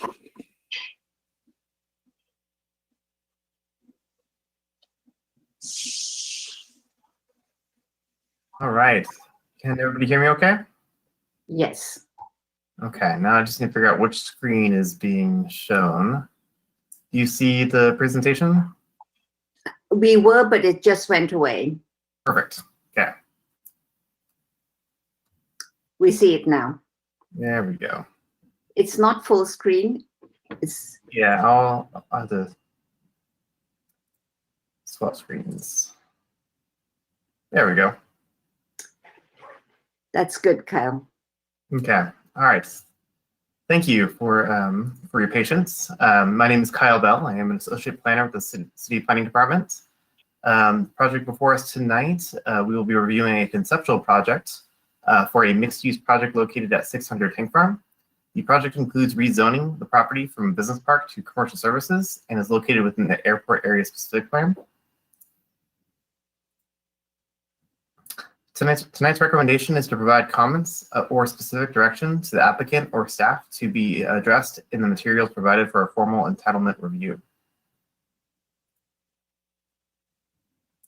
The project is located along Tank Farm Road near the existing Santa Fe Road intersection. The project site is bordered by the city limit line to the south and west, with Damien Garcia Sports Fields to the north. The site is also located adjacent to 650 Tank Farm, which was recently rezoned to commercial services to provide for a mixed-use project. The proposed project consists of 19 residential structures and 2 mixed-use buildings that comprise of 280 residential units and 15,000 square feet of commercial space. The project also includes a new roundabout along Tank Farm Road that will accommodate the realignment of Santa Fe Road with bicycle and pedestrian connections to Damien Garcia Sports Fields. The applicant has provided some renderings of the proposed project design and a preliminary site plan, which highlights the Santa Fe roundabout and the orientation of the commercial and residential structures. The applicant has clustered the commercial uses towards the intersection with residential structures and amenities spread out through the rest of the site. The layout of the project site is similar to the neighboring project at 650 Tank Farm, which will be connected by a bridge over Acacia Creek. This bridge will be limited to emergency vehicle and pedestrian access only. The project is located at 660 Tank Farm is also shown here on the screen to describe how these projects interact with each other. The project was previously reviewed by the Architectural Review Commission and the Active Transportation Committee, where comments were provided in regards to the proposed site layout and architectural styles. The Active Transportation Committee also provided several comments regarding the project's connectivity to surrounding uses and the community as a whole. The agenda report identified 2 discussion items to highlight before the Planning Commission for further consideration. Directional item 1 has been provided to receive feedback regarding the proposed site layout and building design for the project, in addition to the comments that are already provided by the ARC. Specific attention should be made in regards to buildings along the street frontages, parking areas, and open space areas. Directional item 2 has been provided in regards to the intersection overall circulation plan. The project intends to comply with the latest active transportation plan updates and implement policies in the circulation element for improvements along Tank Farm Road and further realignment of Santa Fe Road. So this actually concludes the staff's presentation, and I'm available for any questions.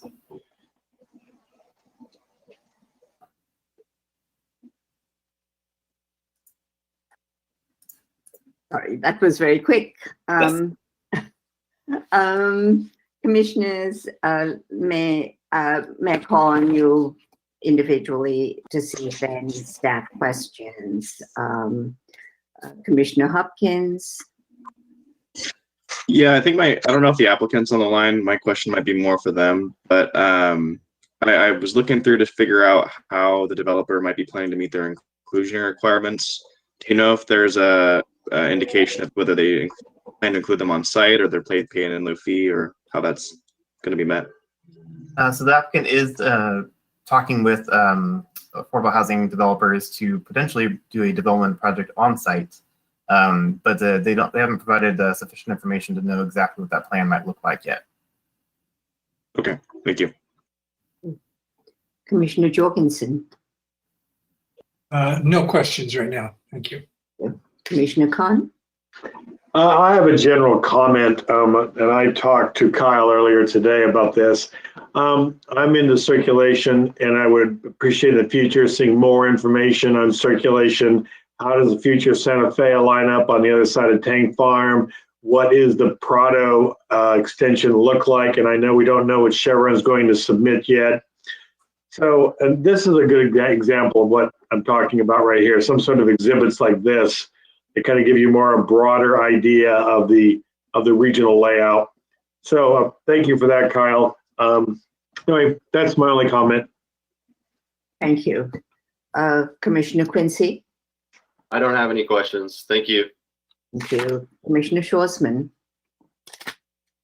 Yeah, I echo what Commissioner Khan says about this type of map here that's on the screen. It's super helpful for figuring out the circulation.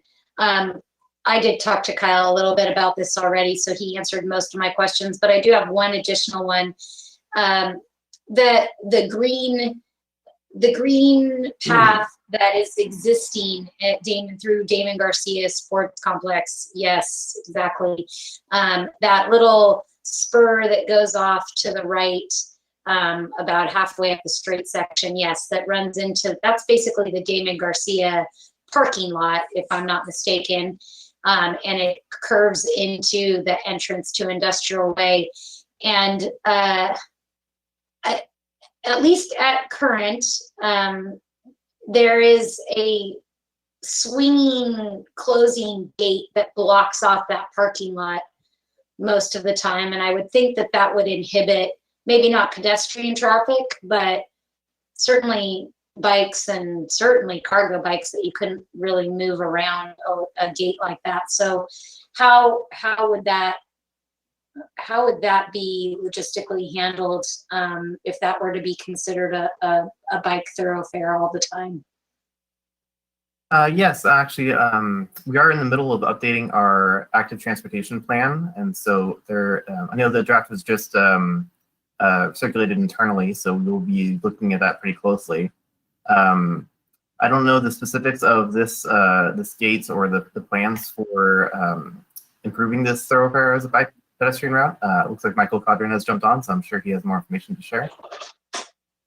I just will add quickly that Damon Garcia Sports Fields is a reservation-only facility for programmed activities, based on reservation, and so the control of the parking lot is based on that. It's also entirely closed for part of the year for turf maintenance, and so it helps with that. I believe that the sidewalk, though, but maybe not the bike lane, but I think the sidewalk circumvents that to get to the perimeter path. Ultimately, the perimeter path around Damon Garcia Sports Fields will connect to bike paths within the Margarita area. Under Prado Road, there'll be a bridge, and you can actually kind of see at the very top of the plan how that connects into what will be the future neighborhood up there. So I don't know if that helps at all, or Commissioner Schwarzman, exactly what the idea would be in terms of providing access at that location. If I guess, go ahead. If I could add one thing, there will be another bicycle route as well, right over the bridge from 450 Tank Farm. They'll cut through the site over the 650 Tank Farm project site and connect across South Block to Industrial Way. So there is an alternative route that can be taken from the project site. Okay, so there will be access for bikes going from what is a blue or a green line within the current project we're looking at through to those yellow dotted lines that are pedestrian and bike, and then around to the Industrial Way that won't be blocked by the gate at Damon Garcia? Correct. Okay. Yeah, I guess I bring that up, Michael, too, because that other path, if you were to follow the green line more straight northbound, around the other dimension, around the other side of Damon Garcia, if you want to cross Broad and continue northbound, I can speak from experience, there is no good way to cross Broad without being at Tank Farm Road, which is pretty treacherous, or crossing at Industrial Way to make a left-hand turn because there's a protected light there. Otherwise, as things currently exist, it's a really hard place to continue northbound on a bike. Yeah, absolutely, and that will be a signalized intersection in the future. What will be? Yep. Oh, would that be? I'm sorry, what will be? That's Prado Road, actually. That's where Prado Road connects to Broad Street, and it will line up with the driveway on the east side of Broad Street at the Broad Street mixed use project where Black Horse Coffee is located. Okay, the time frame on that, I know we talked about that a couple of meetings ago. Do we have a time frame? We don't have a time. Okay, Yeah. that's all my questions right now. Thank you. Thank you. Commissioner Wilkin? Yes, thank you. I have a few questions. First of all, are there retail uses that are proposed adjacent to Tank Farm, or do we know that at this point? So that is county land. Are you referring, let me go back to. I'm talking about the mixed-use buildings adjacent to Tank Farm in this project. Oh, Will yes. those be retail, commercial, or do we know that? We do not have any specific information on which tenants will be using that space. It is a commercial services zoning, so it does offer different types of uses that would than typical retail. So there could be a personal services or office or other things that are consistent with that type of zoning. Okay, and in the submittal package, I thought I read that there's a plan for having senior housing above the commercial adjacent to Tank Farm. Is that correct? Did I read that correctly? I don't recall anything being communicated about senior living facilities above the commercial. I know there were some talks about affordable units above the commercial, but there wasn't. I don't think there was anything detailed in the plans to be that specific about that. Okay, all right. Maybe I just misread something. Well, maybe if the applicant can address that, that would be great. And I had a couple of questions about the development agreement, in particular the local preference. Is that something that I can ask now, or should that be directed to the applicant after they make their presentation? So actually, at the council initiation of this project, they actually had provided that same comment about providing a local opportunity first, similar to San Luis Ranch, and so the applicant team is well aware of that, and you're welcome to provide comments on that. Well, I had some questions, so I'll ask them now, and maybe the applicant has some responses.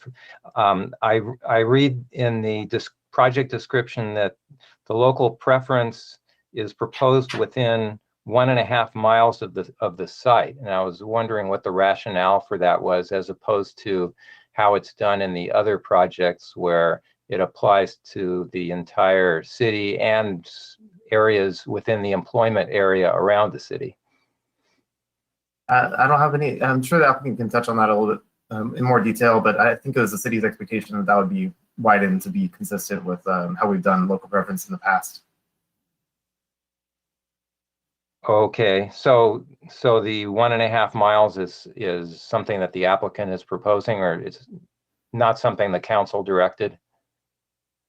Okay, and I was wondering about people that are not employed, for example, a retired person or a person not employed. How are they treated by the local preference requirement? Are they out of luck and they're at the bottom of the list because they're retired, or how does that work? Well, it's I don't believe it's limited to only employers. Looks like Tyler Corey has jumped on the call, but I'll let him jump in on this. But what I understand is that it's the residents and employers of the communities will provide that opportunity. But maybe Tyler can touch on that a little bit more. Yeah, that's correct, Kyle. And I think the Planning Commission and the City Council also kind of talked about that policy when we reviewed the housing element recently, and so. HCD has actually asked us a little bit about that policy as well, and so we've looked at some additional language to kind of broaden the scope of individuals that would fit into that category. It's not just those that would be working in the area. It would also be those that you said, like you mentioned, that would be also living in those areas, and so we are modifying that language, and so it should be more inclusive along the lines that you've described. Okay, so a person that currently lives in the city and wants to move to this project, but they may not work in the city, they would be covered under the local preference. Is that what you're saying? What I'm saying is that it is a part of the development agreement that we will continue to vet with the applicant team over the course of, the months ahead. That language will be modified, updated, reviewed by their attorney, our city attorney, and it will be updated in accordance with state law as well as kind of the desires of the community. Okay, and will the Planning Commission get a chance to see the development agreement when this project comes back for its development plan approval? Absolutely. So as a part of the package that the Planning Commission will review, it will include the development agreement, and you will be looking at forwarding a recommendation to the City Council along those lines.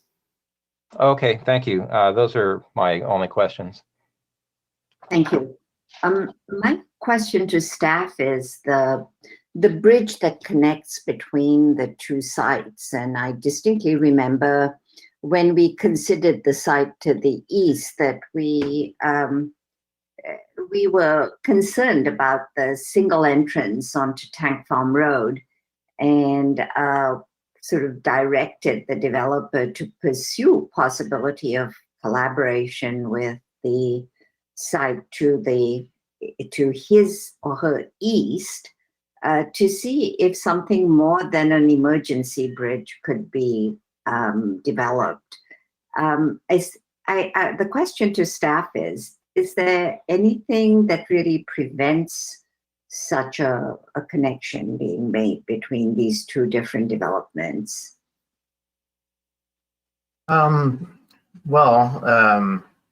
It could be a number of things. It's something that we will definitely be looking into for the environmental review process to determine that the access is appropriate for the site.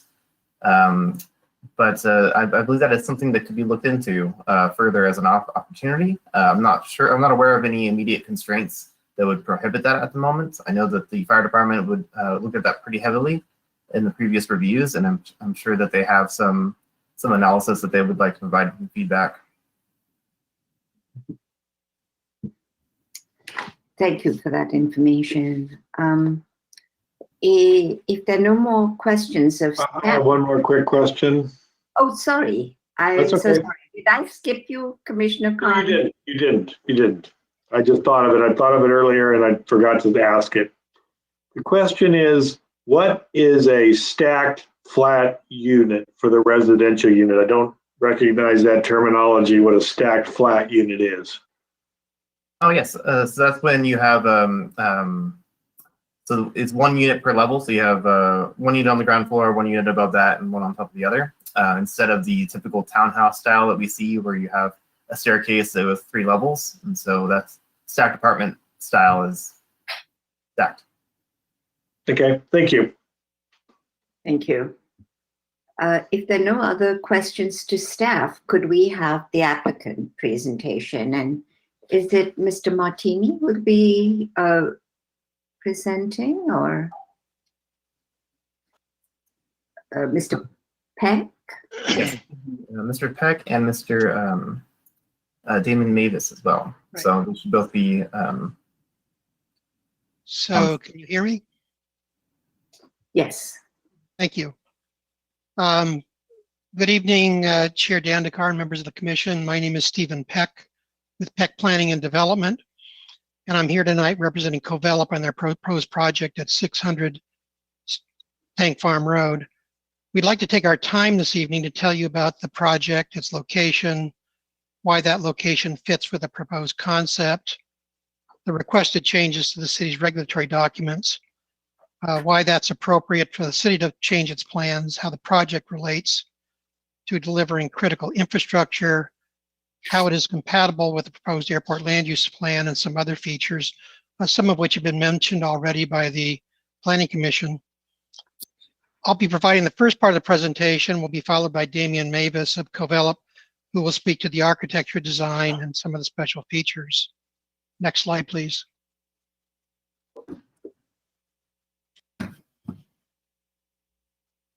As noted in the staff report, the project is located just west of Acacia Creek, next to the 650 Tank Farm project that was approved last year. It is close to the Marigold Shopping Center and employment centers for Mind Body, Morabito Broad Business Park, Sacramento Drive, Business Park and the Aero Vista Business Park. The site location creates a true wealth of opportunities to capture pedestrian and bike trips as opposed to vehicle trips. And it's one of these, and it was this factor that led us to consider, as has been done for Avila Ranch and San Luis Ranch, that we capture as many of those employees as possible through a local preference program. And I can go into a little bit more about that at a future slide. Next slide, please. The entitlements for the project are relatively straightforward and include a change to commercial service land uses and a number of conforming changes to the airport area specific plan that need to be made. It also includes a deep dive into the most appropriate configurations for Tank Farm Road and Santa Fe for the anticipated number of vehicle trips, and to implement the active transportation plan, including the usage of Class 4 bike lanes per that plan, and the amendment of the general plan and airport area specific plan street cross sections.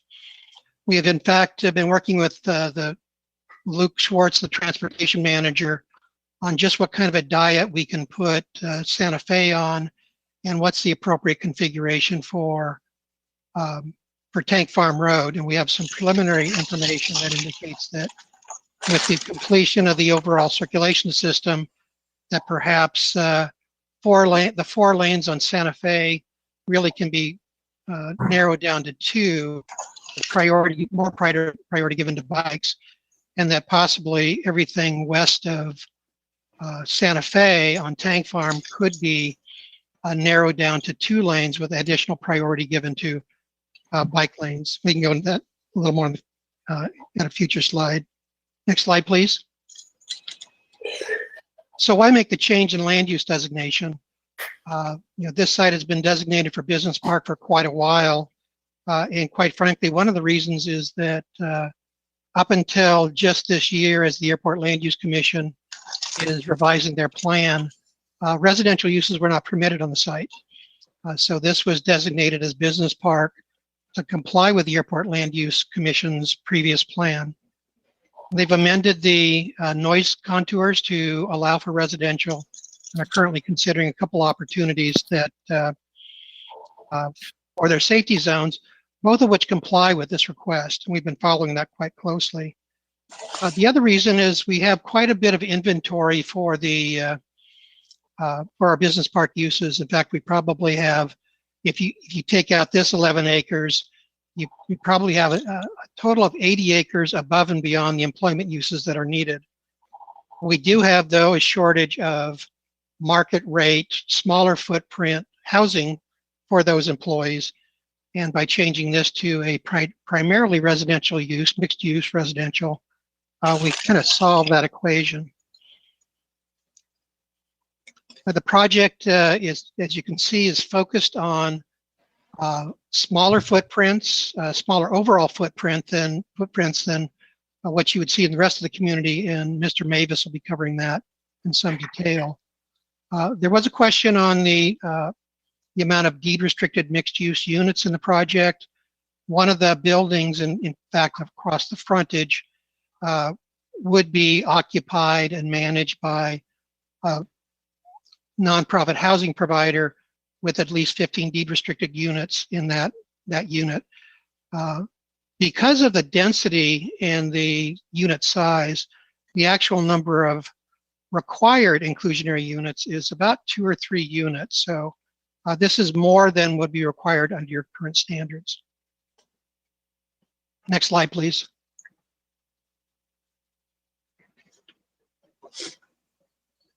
So one of the key factors in this is delivering critical infrastructure. The commission has commented about the circulation, some missing linkages. This project actually sort of fills in a couple of those linkages. One of them is the construction of a roundabout at Santa Fe and Tank Farm that's been planned for quite a while, making the connections from Santa Fe to the bike connections from Santa Fe up to the Damon Garcia Park. It also provides the east-west connectivity between 650 Tank Farm and this project, and completes at least the initial portion of Santa Fe, as it will eventually connect up to Prado Road. And I think one of the items we want to impress upon the Commission and Council is that it's our belief that based on the oversupply of business park and the low demand, that if left as currently zoned, these improvements would have to be made in another way by another party. So provides us with the housing that we want and desire and the infrastructure that's necessary to support it. Next slide, please. Also, we've been following quite closely the update of the airport land use plan. Several years ago, the Airport Land Use Commission adopted new noise contours that place the critical noise contours away from the project. And they're currently looking at two options for their safety zones. It's represented in the upper slide. Those safety zones and how they fall on the ground are being reviewed by the county staff and the city staff. But the several options that are being considered, both are compatible and allow residential uses and mixed use across the front. So we've been, as I said, we've been working closely with the Airport Land Use Commission and its staff to make sure that as we go forward, we're in compliance with any plan they would come up with. Next slide, please. Some of the special community benefits and features, just wanted to mention before I hand it over to Damien. We have a creative partnership with a local nonprofit housing developer. And in this case, they would be providing that housing on site. We started this conversation very early. They would occupy one of the buildings and the upper two floors of that building. They would have the flexibility to provide community facilities on the ground floor or their own office or commercial facilities. Next door to that would be a mixed-use commercial building that would be developed by Covelop that would be market rate, upper floor residential, and ground floor retail and office uses. Quite frankly, at this location, we believe that some level of service uses, personal services and office are probably most likely. The retail for this general area is being handled at the intersection of Broad and Tank Farm.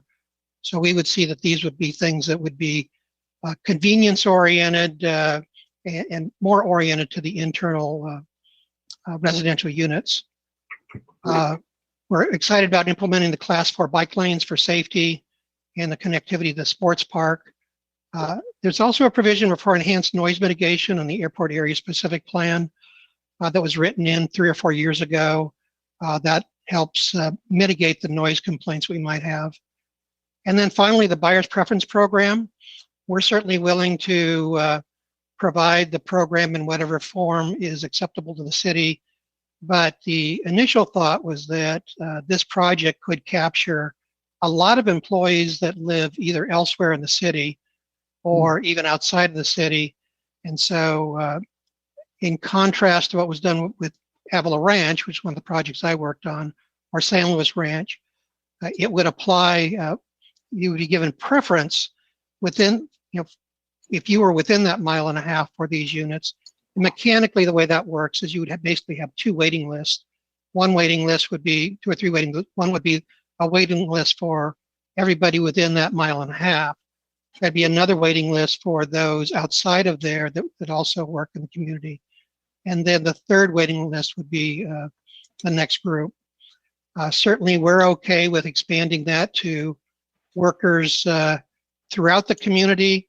I would only offer, with regards to the commissioner's questions, that we can't limit that just to residents. We need to have it as residents and workers, so we make sure that it's being offered in a non-discriminatory fashion. Glad to answer any questions on that as a follow-up to the presentation, and I'll turn it over to Damien Mavis now for some discussion on the project itself. Hi, this is Damien Mavis with Covelop. We're the project applicant. Could we have the next slide? So the top picture here is the townhomes and flat buildings, which open up onto a central green and that's anchored by the clubhouse on the south end of it. And these are sort of a agrarian contemporary architecture. The lower picture is really the street frontage mixed-use buildings, which have the ability to have retail, office, ground floor, and then smaller residential units on the second and third floor.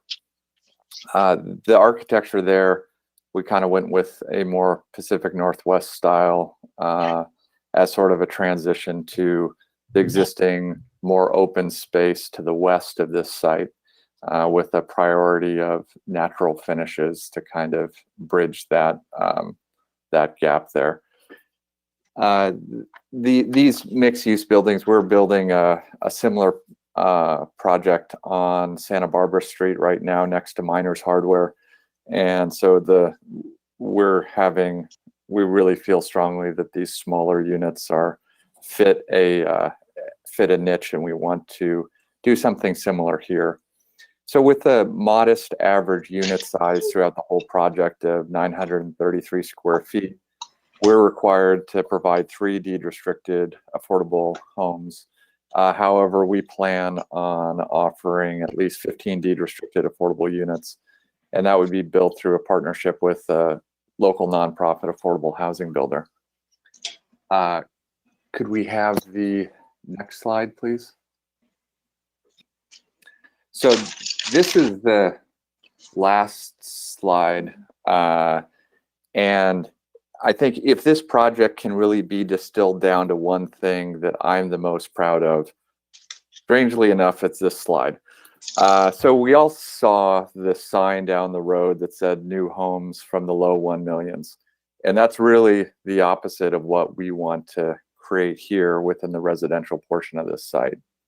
So on this graph, each of the colored lines represents a particular new home product type in a new San Luis Obispo housing tract that's being sold right now.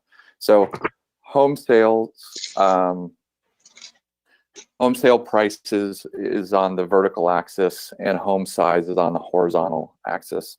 So as you can see, the new home market in SLO is dominated by homes that average about 2,200 square feet and are selling in the $800,000 plus range, with really nothing available under about 500,000. And this has really pushed the middle of the market, pushed it down in size, and the most affordable end of the spectrum is essentially non-existent.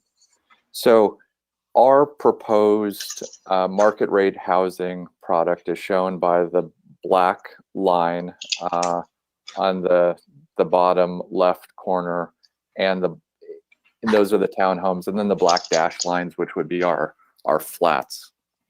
So really, you can see affordability is our target. The farther left you get, I guess if you could click it one more, I think it'll put the next square. So that yellow square is really where our project fits in the realm of affordability.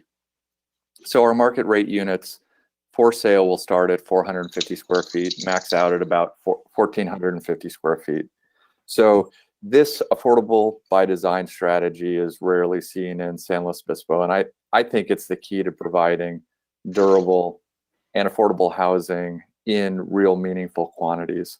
So these residents will enjoy the clubhouse, pool area, be in walking and biking distance to shopping and employment, recreation, in really what is turning out to be this kind of cool live, work, play node at Tank Farm and Broad.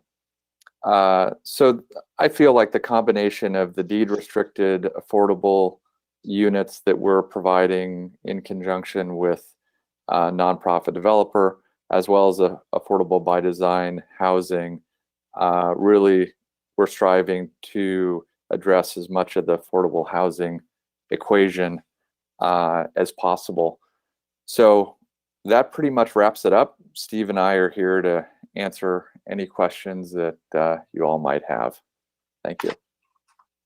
Thank you very much for those presentations and for the context in which you've been designing. I'm going to call on the commissioners. alphabetically again, if you'll allow me. If you have questions of the applicant. Commissioner Hopkins? I have no questions at this time. Thank you. And thank you for, I guess, thank you for answering my question. Commissioner Jorgensen? No questions. Commissioner Khan? No questions. Commissioner Quincy? No questions. Commissioner Schwarzman? Shockingly, I have no questions. Commissioner Wilkin? Sorry, I'm going to ruin the string here, but I have one quick question. I thought that I read in somewhere in the project submittal about senior housing. Is there a senior housing component to this project? This is Damien. I can answer that. So there was there's not a senior housing component. We have not worked out all the details with our nonprofit developer partner. That was one of the things that was a potential, was in the deed restricted units to have it be a senior housing component, but that isn't fully worked out at this point. Okay, thank you. That's all I had. I had a question.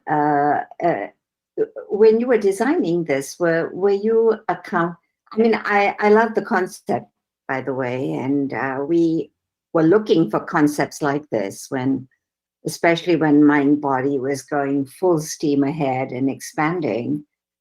It's contracting now since it's been sold, and I wonder if that has shifted any of your thinking on the focus of the clientele who might be induced to live here. You know, I think all of us as citizens of San Luis Obispo would like to see Mindbody, ramp back up with their employment, but such is life.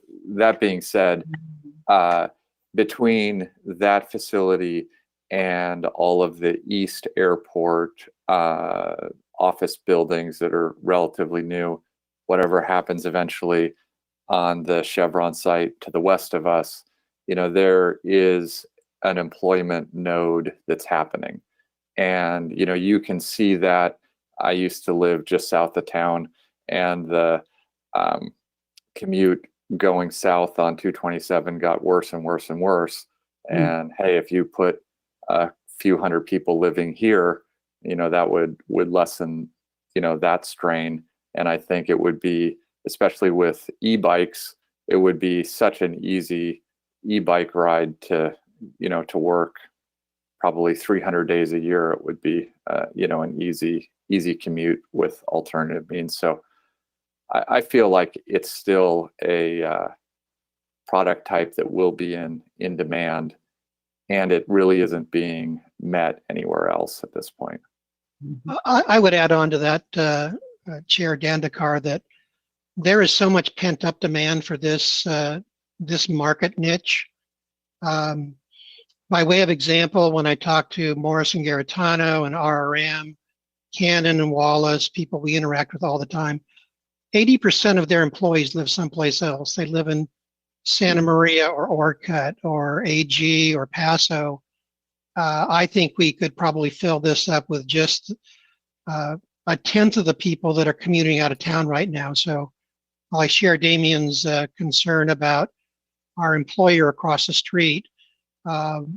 We hear, and you probably hear also, that we've got a lot of people that come in for various kinds of jobs, white-collar jobs and blue-collar jobs, that just don't live here because there's nothing offered in their price range.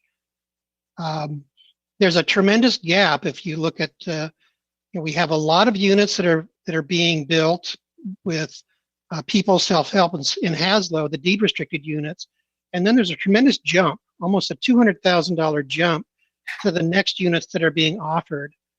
And the only way you fill that gap is by doing product like this, vertically attached, horizontally attached, smaller footprint.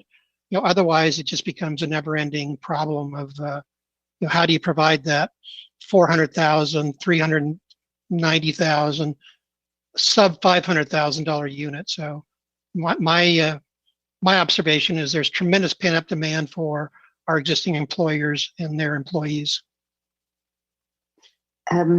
Yeah, I agree. I had a follow-up question on that, and it's a question. Are there any, oftentimes the sort of condominium product that's available is the more affordable in our city, usually comes with a really hefty homeowners association fee. And I see that you're really trying hard to push down the price range here. Have you discovered any possibilities where that homeowners association fee can be controlled somewhat? Because sometimes it's really high for somebody who's got a very small 450 square foot unit, for instance. Right. Homeowners associations are their kind of own special breed, and they operate in a nonprofit manner, but sometimes they go and spend money on, things like litigation and things like that. And that's what drives fees up. That being said, this homeowners association would be spread out over a good number of units. And that's important because there are these fixed overhead, things, management, things like that. So the bigger the homeowners association, typically the lower the dues are on a per unit basis. And the dues are sometimes high, but they also handle all sorts of exterior maintenance things and stuff that a single family homeowner type of owner would be doing themselves. So it's a necessary evil, but there is positive trade-offs there for sure. Thank you. If there are no more questions of the applicant, can we, Deputy City Clerk, do we have any public comments on this item? At this time, I don't see any. There are a couple of members in attendance who are not part of the applicant team or staff. I would like to remind them that if they would like to make a comment, that they can either type a question into the question box, or they can hit the button to raise their hand. If we'll give them a few seconds to see if anybody has changed. I do have a comment from Pam Ritchie. Go ahead, Pam, you are self-muted.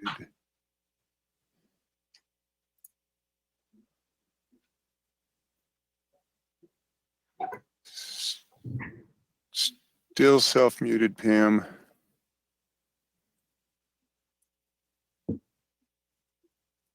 All right, you're good. I see you. Hi, good evening, members of the commission. I just wanted to address one comment that was made early on by Chairperson Dandekar regarding the access between 650 Tank Farm and the project site that you're reviewing tonight. And the point I wanted to make is that there is an existing access easement. It was originally with a project that was approved in about 2014 for Digital West. It was going to provide a temporary access site for that facility until the full build out of the adjacent street sections were in place. But in terms of 650 Tank Farm, their access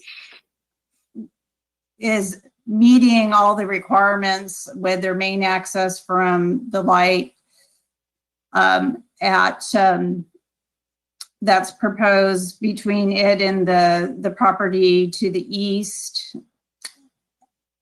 And also the circulation for 600 Tank Farm doesn't require this to be a full street access between the sites. So that's the reason that the proposal now is for it to be for emergency vehicles and for pedestrians and bicyclists. So I just wanted to answer that question and state this for the record. Could I ask you a question on that, Pam? Sure. How does the emergency access work? I think for this site, the fact that Santa Fe is a really robust exit is reassuring, with a roundabout at the end and so on. How does the emergency exit operate?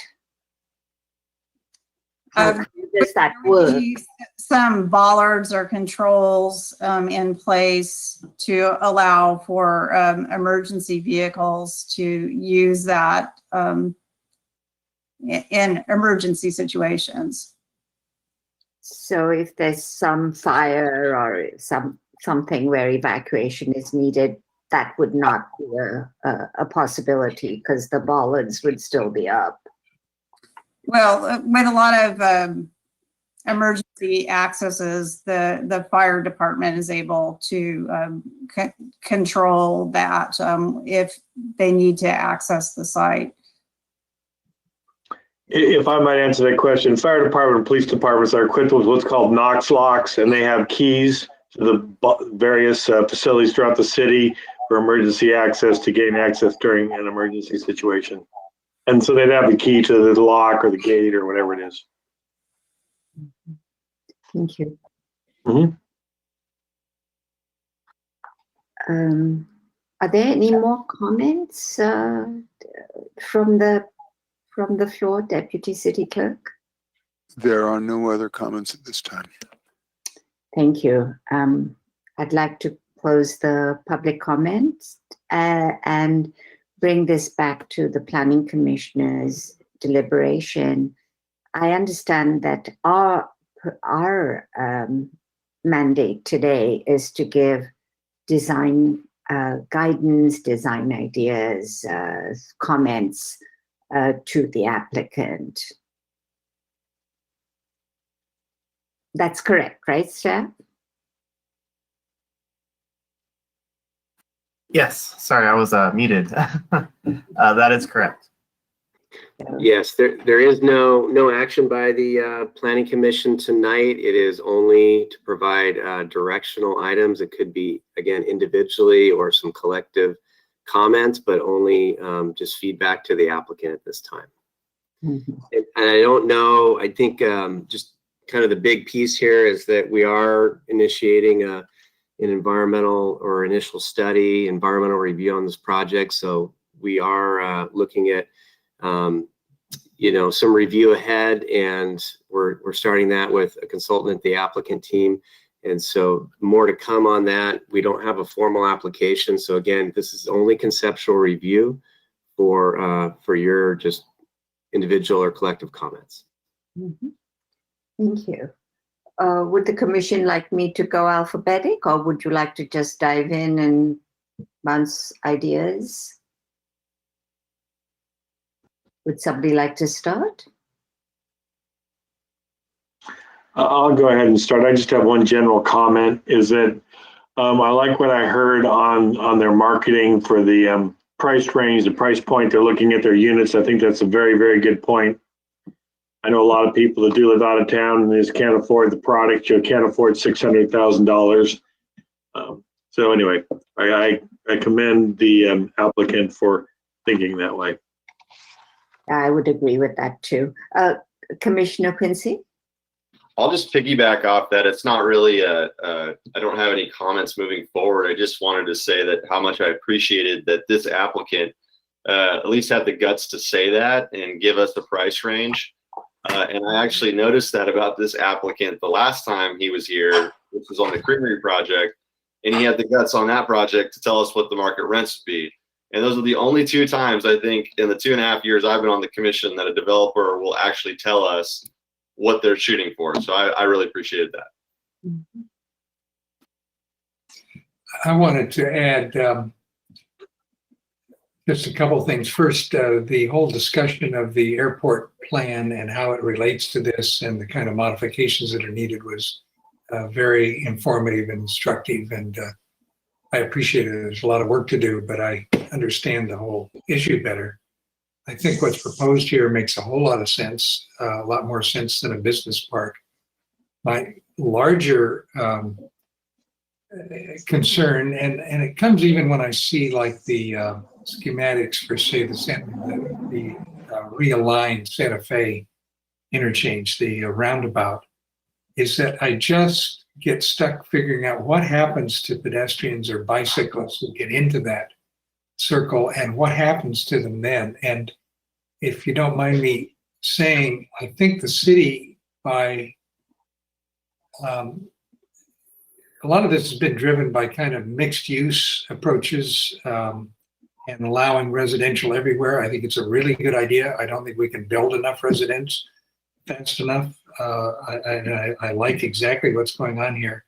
But the whole area that's kind of centered at Broad and at Tank Farm, to me, is so car-centric. I just feel like I'm in Clovis. I'd like to be in Davis, but I feel like I'm in Clovis, where it's so hard to get from one place to another. The streets are so wide. It really, and another aspect of that that isn't suburban is there are no parks in the area. We're building more and more residences. So it isn't like things are a million miles away, but gee, we could do a lot better. I see one piece of land behind Cesslock that I guess I thought I heard was going to be a Dignity Health Cancer Center or something. It would sure be a nice park addition to complement Damon Garcia, but to start that way. But I feel like, in a way, I was glad to hear from Michael Condren that there will eventually be an intersection when Prado Road, if ever, is built across from Black Horse. That's the start of some kind of connectivity, but I just don't have a good feel for how the bicycle and pedestrian circulation is really going to work in this whole area in a way that really makes it a fun place to live. Right now, it looks like we're throwing units into business parks where the whole environs was never planned or concerned about bicycle and pedestrians. So this isn't a complaint about this proposal. They're doing a whole lot to kind of get this going. If you review the Active Transportation Committee comments, there are just all sorts of concerns. How do people get across industrial to the east side of town? How do they get downtown? How do they get to the schools? How does this work? How does that work? It's really hard to see how that's going to play out in any way that isn't extremely car-centric. So I'd like to see the city kind of step up and say, if we're going to put all this housing here, we've got to do some work around infrastructure. So those are my 2 bits. Thank you. Michael, did you have a comment on that? Sure. Thanks for the input. It's we take that to heart, and when we come back and with this project and with others, provide information about context and what the facilities are going to be to enable our mode share objectives to be accomplished. When you see the corner, you mentioned the Hearst Cancer Center and the potential for that to be an anchor tenant at the corner commercial.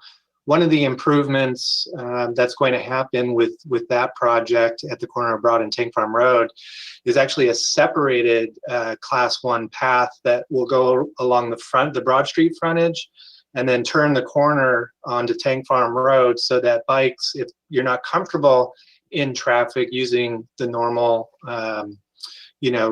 bike lane with it'll be a protected intersection with bike boxes and that kind of thing. But if you want to avoid all that, you can go on the path on a shared sidewalk. It'll be wide enough for both pedestrians and cyclists. So just one example there.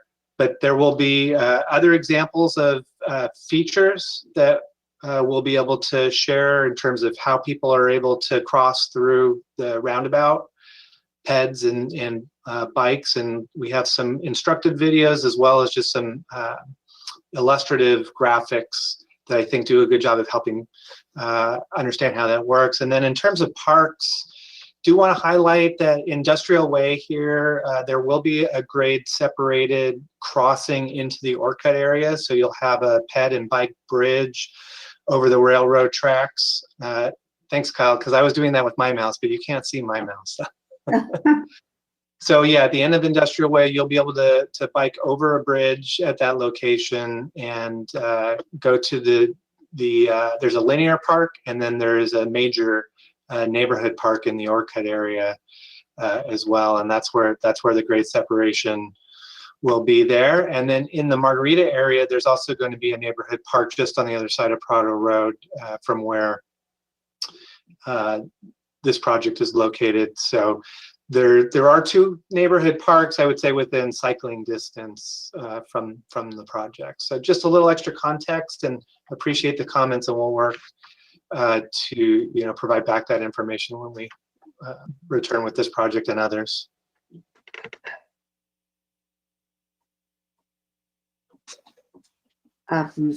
I appreciate Commissioner Jorgensen bringing this up because in some sense the frustration working at with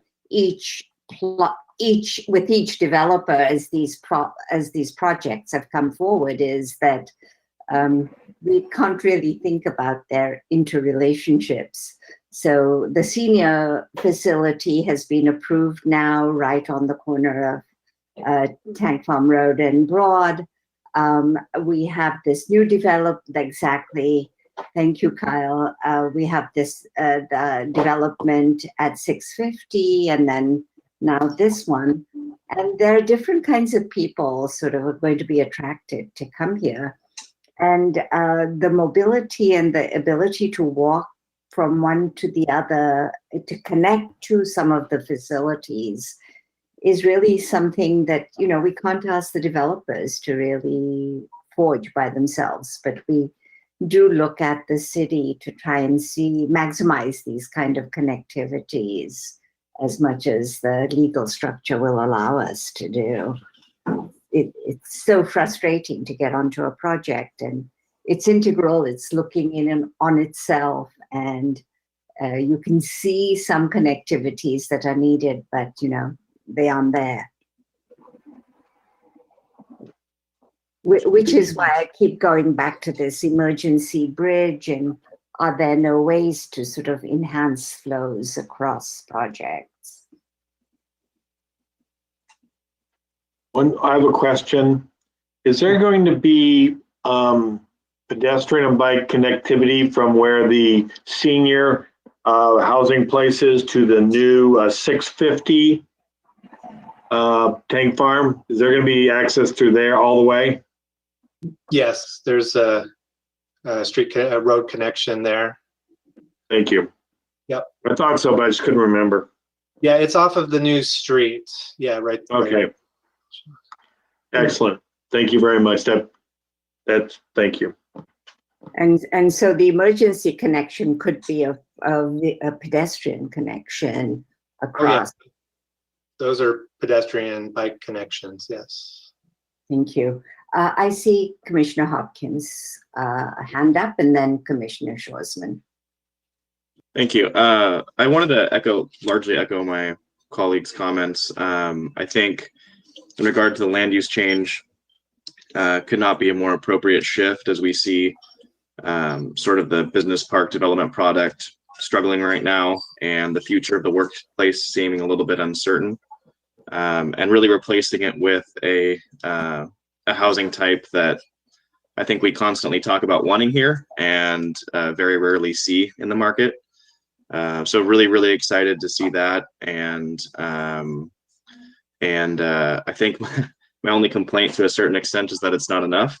I noticed it was a little below density, so I guess that would be one of my few directional items, is see if we can get more units on there. And then I also share a lot of my colleagues' comments about active transportation. You know, I think the infrastructure definitely seems to be not quite there on that side of town, and so I think especially noticed that there was a 80% parking spaces less than what was required, and I think, you know, as we consider that, that needs to come with a really strong pedestrian and bicycle component as well. Thank you. Thank you. Commissioner Schwarzman? Thank you. Thank you. I, again, like Michael said, I echo a lot of the positive comments that our fellow commissioners have given. I'm generally in favor of the change in use of this property too, as Michael indicated, as Commissioner Hopkins indicated. And I also applaud the applicant. Actually, I applaud the applicant for many things. I think this is a great design overall. I think it's in a great location. I think the class 4 bike path and the way the extension of Santa Fe Road has been designed is just very friendly and will create a nice environment and slow traffic speeds, great facilities for bicyclists and pedestrians as you enter the development. And I applaud the applicant for being open this early in the process to feedback and suggestions. And there were quite a few really good directional items, I think, that came out of the ATC. And hopefully we'll see if we have some more that come out of this meeting. In terms of the EIR, I guess I move into the circulation as being one of my biggest concerns too. I talked to Kyle a bit about some of my concerns, and I brought some of them up earlier in my questions about where the bike and pedestrian access is to Broad. But I also want to know, nobody's really brought this up yet, and I kind of forgot about it until now, but I believe that it's proposed to widen Tank Farm some with these multiple properties that are going in right now.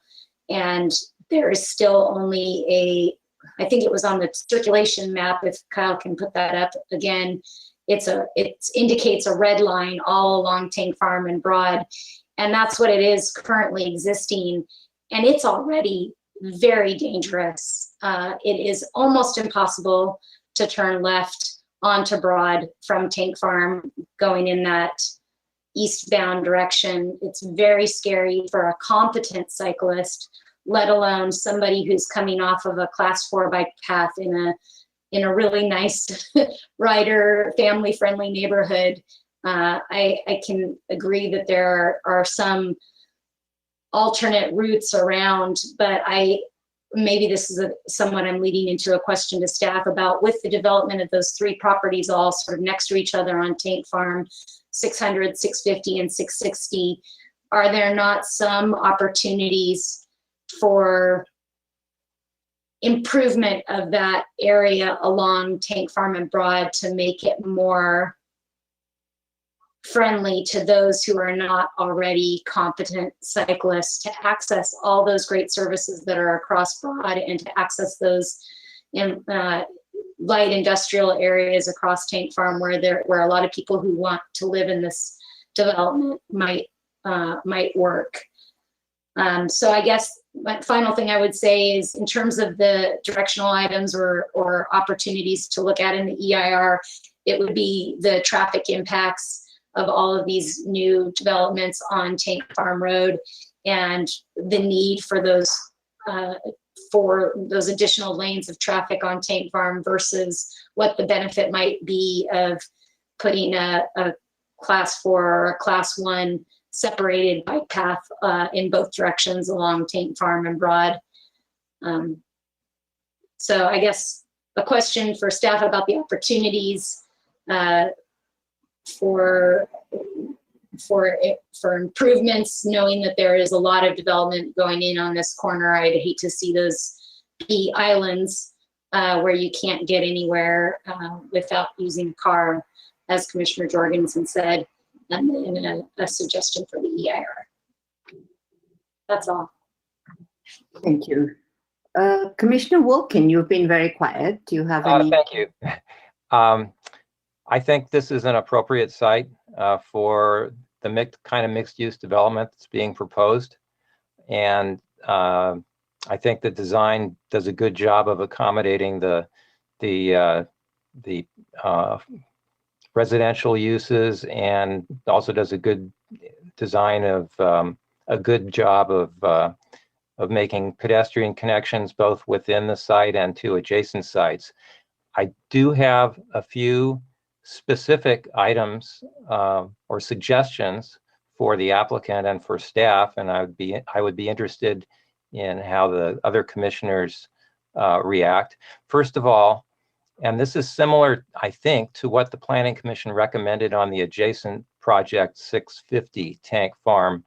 For that project, I think the Commission recommended a concurrent amendment to the airport area specific plan regarding uses. And so I would suggest that there be a concurrent amendment to the airport area specific plan to limit the allowable uses in the commercial service zone for compatibility with the residential uses that are being proposed on this site and the ones that are being proposed on the adjacent site. If you remember, this site is still zoned commercial service, which in the airport area specific plan allows a range of uses that may not be compatible with residential. So I think, and this may even help narrow the EIR analysis if the uses are tailored or narrowed down more to just a small list of allowable commercial service uses that would be appropriate for this site. So that's my first comment, is to amend the airport area specific plan to limit allowable uses for compatibility. And then my second comment would be, if there are retail uses that are proposed adjacent to Tank Farm, then I would suggest that the design of the building adjacent to Tank Farm have some sort of street orientation and pedestrian scale elements and pedestrian access from Tank Farm. Although I did hear the applicant state that they were probably envisioning personal service or office uses for the buildings adjacent to Tank Farm that would serve mainly the internal residential uses. And that's fine, but in case there are retail uses for the general public, then I think the buildings on Tank Farm should have some sort of orientation to Tank Farm. And regarding pedestrian circulation, I think it's good, the pedestrian circulation within the site, but I have one suggestion, and that is to provide a more prominent and direct connection from the residential to the commercial, because this is a mixed-use project, so we want to promote that connection between residential and commercial, and that connection should minimize the need to cross numerous parking aisles and driveways. So one idea would be to take that north-south, it kind of looks like a linear park, I think the applicant called it a central green pedestrian path, and just extend that to the south to connect in a logical way to the commercial. And then another idea is to extend the proposed bicycle pedestrian path more directly to the commercial area. So those are some suggestions. The idea is to just provide a more direct connection from the residential to the commercial. And then finally, regarding the local preference thing,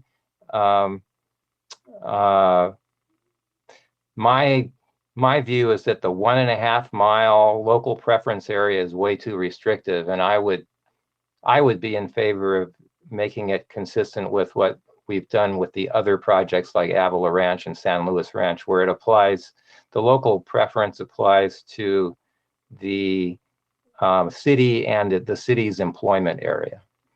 So those are my comments. I don't know if the other commissioners have any reactions, but those are my recommendations or suggestions to the applicant and staff.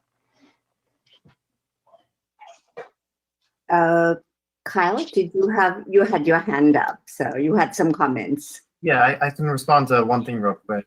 We did update the zoning regulations in 2018 to prohibit uses that are associated with mixed-use projects that are incompatible. So we may not need to do any exhaustive efforts in the airport area specific plan regarding uses, as we did look at that pretty thoroughly for all CS zoning across town for mixed-use development. Okay. In any case, I think, well, hopefully when we see the development plan back, there would be some sort of uses that are specified so we can make assured that they are compatible with residential. Yeah.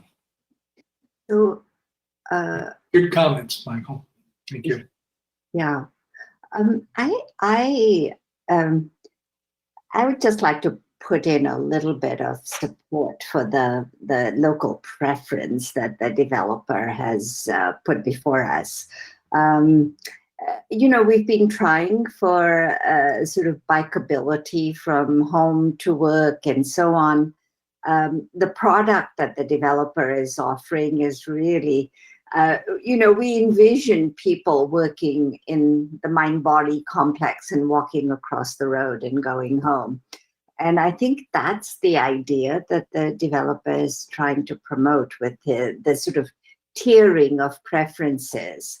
If it's not allowed by the state, that's a different matter. I hear that you're in negotiations with HCD, but the idea that you might want to prioritize access to these units of people who are living closer by and who might be inclined to either walk to work or bike to work, I think it's a good idea. And Moylan Terrace, for instance, had a kind of tiered strategy where, and we've done so much since then, but when they implemented this idea that you had to be living in San Luis Obispo or working in San Luis Obispo to be in the first tier to get housing, actually, after the first phase, where they did open it up, after that, they hardly ever had to open it up because there were people who were working in the city who badly wanted to get in there. So and you know, if you think about sort of things like senior citizens, we've just got a senior citizens facility, just, you know, a couple of sites away. I think this idea of trying to cater to young people who are working and active and in the area and energetic and can just walk or bike or and live in these smaller units, I mean, I think that's at the heart of this project. So I personally, if we can support them in this legally, I'd like to see us supporting that. The second point I wanted to make is that I think that this architecture and the site plan is a thoughtful one. I was looking at the site plan on page 119 of our packet, and the idea of smaller parklets sort of ideas and the clustering of units around them, I think is more skillfully done than if you look at the footprint of the project just to the east that we see here laid out. I would like to see the connection along that emergency bridge somehow deepen so that it's really an attractive way that people might walk across or bike across in a way that seems welcoming. And I have no objections to that sort of central spine being extendable. I know from my architecture planning days that it's sometimes awfully hard to carve out enough green space around a commercial and flatted residence to accommodate a lot of green space around it. But I think this idea of increasing connectivity to the commercial area is good because it doesn't isolate. I thought that I read that there might be more rental units above the commercial, if I'm correct, and more for sale units in the other parts of the project. So, you know, being able to connect up these might be okay. I do like the architecture of the R3, R4 buildings. If it's, it's popular to call it agrarian style. I always find it hard to figure out what's agrarian about it, but the massing and the sort of scale and the way it's articulated, it seems like attractive architecture. I do wonder if one has to go really very on the commercial side.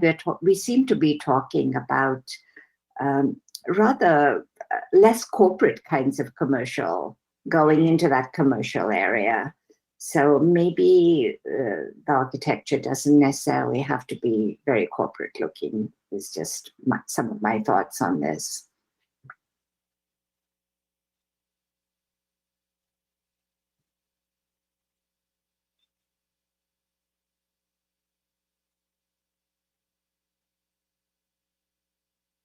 If I could chime in, just to sort of back up Chairperson Dandekar, and I generally agree with much of what Commissioner Wolkin said, but I do like the idea of the 1.5 miles or 2 miles, sort of the smaller radius. Because I agree with the things that Chair Dandekar said. There is a school 1.5 miles away. There are some circulation issues, as I pointed out, getting to that school, and the Active Transportation Committee noted some of those barriers with the safe route to schools for Hawthorne. But I personally would love to live in this area if I could walk across the street to my employer and ride my child 1.5 miles on a protected bike lane down Broad Street to Hawthorne. So I'm supportive of some sort of tiered system for housing preference. I think that's a great idea, and I like the tiered idea too, where there's maybe some opportunities if they don't fill up with people that live very close by or want to live very close by their work and school, that it goes to a larger radius, perhaps.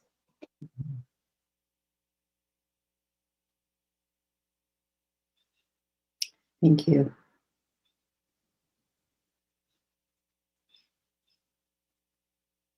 Do we have any other comments or directions for the applicant?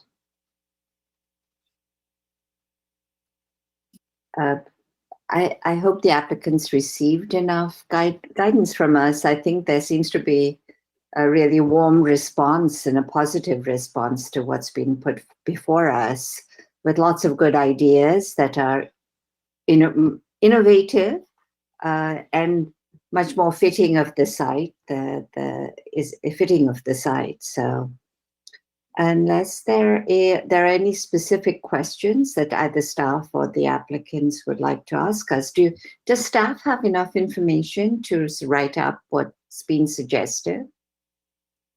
I don't think we have to have consensus on what we're saying. Yes, I have all these comments written down, and we'll be able to share them with the applicant team and move forward with the project to refine the materials to respond to all comments that have been received during this conceptual process. Thank you. So I don't think we have to have a motion or a vote or anything on this item, since it's just advisory. That's correct. Correct. Right, Kyle? Yes. So moving along then, if there are no final parting remarks that anybody wants to make, I'd like to close this item and move on to comments and discussion generally, if there are any from commissioners. Yes, Commissioner Khan. I have one general comment. I think it would add to the presentations if we could see the people, the developer, the representatives of the developer that's talking. I know you know, whether it's security concerns or how it works, it could be some logistics in that, but I would just voice it that I think it would add to the meeting to be able to see the person that's speaking. Not everybody, not all public comment, but at least the developer or the representative would be good. Yeah, I would agree with that. If they have access to a camera, I know that sometimes isn't available. Yeah, there's a lot of ifs. I get that.